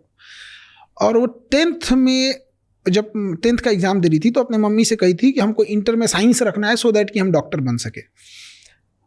तो उसकी मम्मी ने कहा कि साइंस में तो ज़्यादा पैसा लगेगा, तो बेचारी जिद करने लगी। तो कही ठीक है, तुम्हारा 400 नंबर आएगा ना, तब हम तुमको साइंस दिलाएंगे। उस लड़की का 399 आया। 399। हद देखिए, उसके घर वालों ने उसे साइंस नहीं लेने दिया। उसका डॉक्टर बनने का सपना तोड़ दिया गया, और उस लड़की को आर्ट्स दिला दिया गया। वो हिस्ट्री ज्योग्राफी पॉलिटी ले ली, उसके लिए पढ़ाई बोझ हो गया। रोने लगी, 1 साल तक उसकी पढ़ाई बोझ हो गई। एक मीडिया वाला उसके घर गया, तो उसने कहे कि खान सर को मेरी बात बस ये पहुंचा दीजिएगा कि मेरा सपना है, हम क्या बनना चाहते हैं, कि हम साइंस लेना चाहते हैं, डॉक्टर बनना चाहते हैं। हमारे पास किसी ने भेज दिया डायरेक्ट, हमारे पास हमारी टीम ने हमको भेजा। हम कहे कि लड़की चाहे जहाँ भी रहती होगी पता करो, इसको लेके आओ यहाँ पे। वो आई, अब वो दोबारा 1 साल जो 11th कर लिए ना वो कैंसिल, अब वो दोबारा फिर 11th में एडमिशन हुआ, दोबारा वो साइंस ली। और शिक्षा मंत्री भी इसमें इन्वॉल्व हुए, उन्होंने भी स्कूल अलॉट करा दिया। और हमारे पास आई कि हमें डॉक्टर बनना है, तो उसकी मम्मी कही हम मोबाइल नहीं रखने देंगे, क्योंकि गांव के लोगों में क्या है ना कि वो लड़कियों को बढ़ने ही नहीं देना चाहते हैं, बढ़ने ही नहीं देना चाहते। उसको बहाना है कि मोबाइल से बिगड़ेगी। इसका मतलब जब मोबाइल नहीं था तो लोग नहीं बिगड़ते थे। अरे गधा कहीं का। लेकिन क्या करेगी उसकी माँ, उनकी माता जी समाज को देख के कर रही है ना, कौन माँ नहीं चाहेगी मेरी डॉक्टर बने। हम कहे तो बड़ा दुविधा है, करेगी पढ़ेगी तब रखने देंगे, नहीं तो नहीं रखने देंगे। तो भाई उसमें क्या, अब दिन भर तो मोबाइल में नहीं देखते रहेंगे, अब हम क्या करें। तो हम उसको कहेंगे एक काम करो तुम लैपटॉप लो। तो कहेगी मेरे भाई के पास मोबाइल है लेकिन हमारे पास नहीं है, भाई ऑनलाइन क्लास करता है, उसका भाई मेरे से ऑनलाइन क्लास करता है। तो हम कहे ठीक है, अब तुम्हारा भाई लैपटॉप, तुम्हारे पास लैपटॉप रहेगा। तो कह रही कि भैया को बोल दीजिए कि ऐसा ना हो कि फिर बदल ले, कि लैपटॉप मोबाइल हमें दे दोगे, बदलोगे तो। अब वो लड़की दोबारा पढ़ रही। वो लड़की चाहती तो किसी को बुला सकती थी कि मेरा वीडियो आप मोदी जी तक पहुंचा दीजिए, मेरा वीडियो। हजारों लोग टीचर हैं, किसी तक जा सकती हो। किसको बोली थी? खान सर। और कही वो गरीबों को पढ़ाना चाहते हैं, गरीब इंसान को। आज वो पढ़ेगी, और उसको शर्त रखे है कि तुमसे इलाज कराने हम आएंगे, अब फीस नहीं देंगे। क्योंकि उसके लैपटॉप में हमने सारे क्लास डाल दिए, नीट के 11th NEET, 12th NEET, dropper NEET, जिसमें अच्छा लगे उसको वो सारे क्लास उसको ले दिए। और उसको हमने एक्सेसिबिलिटी 24/7 की एक्सेसिबिलिटी दे दी है कि उसको जब चाहे जो बात है आके कह सकती है, टेस्ट दे सकती है, उसे कोई नहीं रोकने वाला है यहाँ पे। अच्छा लगता है। अब जब ये डॉक्टर बनेंगे लोग तो आपको क्या लगता है, किसी मरीज से ये क्या कहेंगे कि तुम ब्लड जांच करा के आओ, आधा कमीशन मेरा। ऐसा कभी नहीं होगा। ये चीज अच्छा लगता है कि लोग इस वजह से याद करें। हमें जानने के लिए सब जानते हैं, लेकिन उम्मीद की नजर से कोई देखता है तो गरीब लोग देखते हैं। आज भी पटना में जो लोग आते हैं तो हॉस्पिटल में कहीं पे जब ब्लड नहीं मिलता है ना, तो हॉस्पिटल वाला चुपचाप बोलता है कि चल जाओ खान सर के पास, वो ब्लड दिला देंगे। और हम सैल्यूट करते हैं ऐसे गार्जियन को जिनके बच्चों को हम पढ़ाते हैं, क्या संस्कार सिखा के भेजा। हम बोलते हैं कि बाबू ये आदमी है, इन्हें ब्लड चाहिए। अभी 2 दिन पहले 1 साल 2 साल की किसी की बेटी थी, उसका ऑपरेशन होना था, तो वो निगेटिव ब्लड चाहिए। निगेटिव बड़ा मुश्किल से मिलता है, किसी के पास है, कोई ना कोई उसमें मिल जाएगा, क्योंकि हजारों बच्चे होते हैं। और दिखा देंगे ना, हम उसे जान रहे हैं ना वो उसे जान रहा है। मेरे कहने पर उस बच्चे की माँ बाप को हम कहते हैं कभी इनके माँ बाप मिले तो हम दंडवत प्रणाम करें जमीन पे लेट के, भाई क्या संस्कार सिखाए। आज मतलब कि दुनिया में कोई किसी को ब्लड नहीं देता है, मेरे कहने पर वो जाके उसको ब्लड दे जाते हैं। तो ये चीज़ बहुत अच्छा लगता है कि क्या ही बताया जाए, ना हम जान रहे हैं ना कुछ, गजब लगता है। एक बहुत बूढ़े आदमी थे वहाँ पे, उनका मतलब 7-8 यूनिट ब्लड चाहिए था, कहाँ से लाएंगे। तो उनको जब दिलाए तो एकदम बूढ़े थे, झुक नहीं पा रहे थे, तो झुके अब लगे मतलब पैर पकड़ने के। हम क्या, अरे महाराज हमको नरक में भेजिएगा आप, यहाँ पे मेरा फर्ज बनता है, यहाँ हम लोग हैं, यहाँ जरूरत ना पड़े किसी को हॉस्पिटल में। लेकिन ऐसा भी नहीं है, इसीलिए कहते हैं कि आप बिहार आइएगा ना तो बिहार से आपको प्रेम हो जाएगा एकदम। वो जमीन का टुकड़ा नहीं, एक लगाव है, बुद्ध की धरती है। हमें युद्ध से पहले बुद्ध सिखाया गया, लेकिन परिस्थितियों ने ऐसा हमें तोड़ दिया, सिस्टम ने ऐसा हमें निचोड़ दिया, किसी ने हमारी सुनवाई ही नहीं की कि हमने बुद्ध छोड़ के युद्ध अपनाना पड़ा। चलो perfect sir, thank you so much. Thank you, बहुत अच्छा लगा आपसे बात करके। हाँ बहुत अच्छा लगा, बहुत ज्यादा देर बात कर ली हम लोग। तो बढ़िया है ना, आपका फर्स्ट पॉडकास्ट था, यादगार रहना चाहिए। वही हम कह रहे थे, बड़ा मतलब स्पेसियस लग रहा है ये, बड़ा मतलब वो कंफर्टेबल टाइप का लग रहा है। सर कैसे हो सर आप? बढ़िया, बहुत बढ़िया सर, बहुत अच्छा लगा आपको देख के। आई थिंक ये मेरा फर्स्ट पॉडकास्ट होगा। क्या बात कर रहे हैं? हाँ अरे सर, अब प्रेशर डाल दिया आपने मुझ पे। और हमारा तो अपना YouTube चैनल के लिए कोई एडिटर ही नहीं, हम खुद ही एडिट मार के कर देते हैं। सच में? आज भी बस खुद ही निकालते डाल। हम लोग की वीडियो में रहता क्या, जय हिंद बोलेंगे, सारा बात बताएंगे, अगले क्लास में मिलेंगे, जय हिंद, खत्म। उसमें एडिट क्या करना है? इंटरनेट का पेनिट्रेशन हर जगह है, लोग हर चीज देख रहे हैं। पाकिस्तान वाले वो सब इंटरनेट पे किस चीज पे आ गए हैं सब। वो क्या सर्च करके पाकिस्तान वाले आगे गए थे इंटरनेट पे, सबको पता है। वो गधों को इंटरनेट दिया गया, पढ़ाई लिखाई सर्च कर, तू सर्च करेगा तो कुछ और। थैंक यू सो मच ये एपिसोड एंड तक देखने के लिए। अब आपको 3 चीजें करनी है। सबसे पहले इस चैनल को सब्सक्राइब कर लो, क्योंकि जितना आप सब्सक्राइब करोगे उतने ही बेहतर और वैल्यूएबल गेस्ट हम ला पाएंगे आपके लिए। नंबर 2, मुझे कमेंट्स में बताओ इस एपिसोड में आपको क्या अच्छा लगा और क्या गंदा लगा, ताकि हम वो मिस्टेक्स रिपीट ना कर पाए। एंड कौन से ऐसे गेस्ट हैं जो आप देखना चाहते हो वापस हमारे पॉडकास्ट पे, ताकि हम उन्हें लेके आएँ और आपको ज़्यादा से ज़्यादा वैल्यू दे पाएँ। एंड नंबर 3, ये एपिसोड किसी एक इंसान के साथ ज़रूर शेयर करना, क्योंकि one conversation can change someone's life. I'll see you next time. Until then, keep figuring out.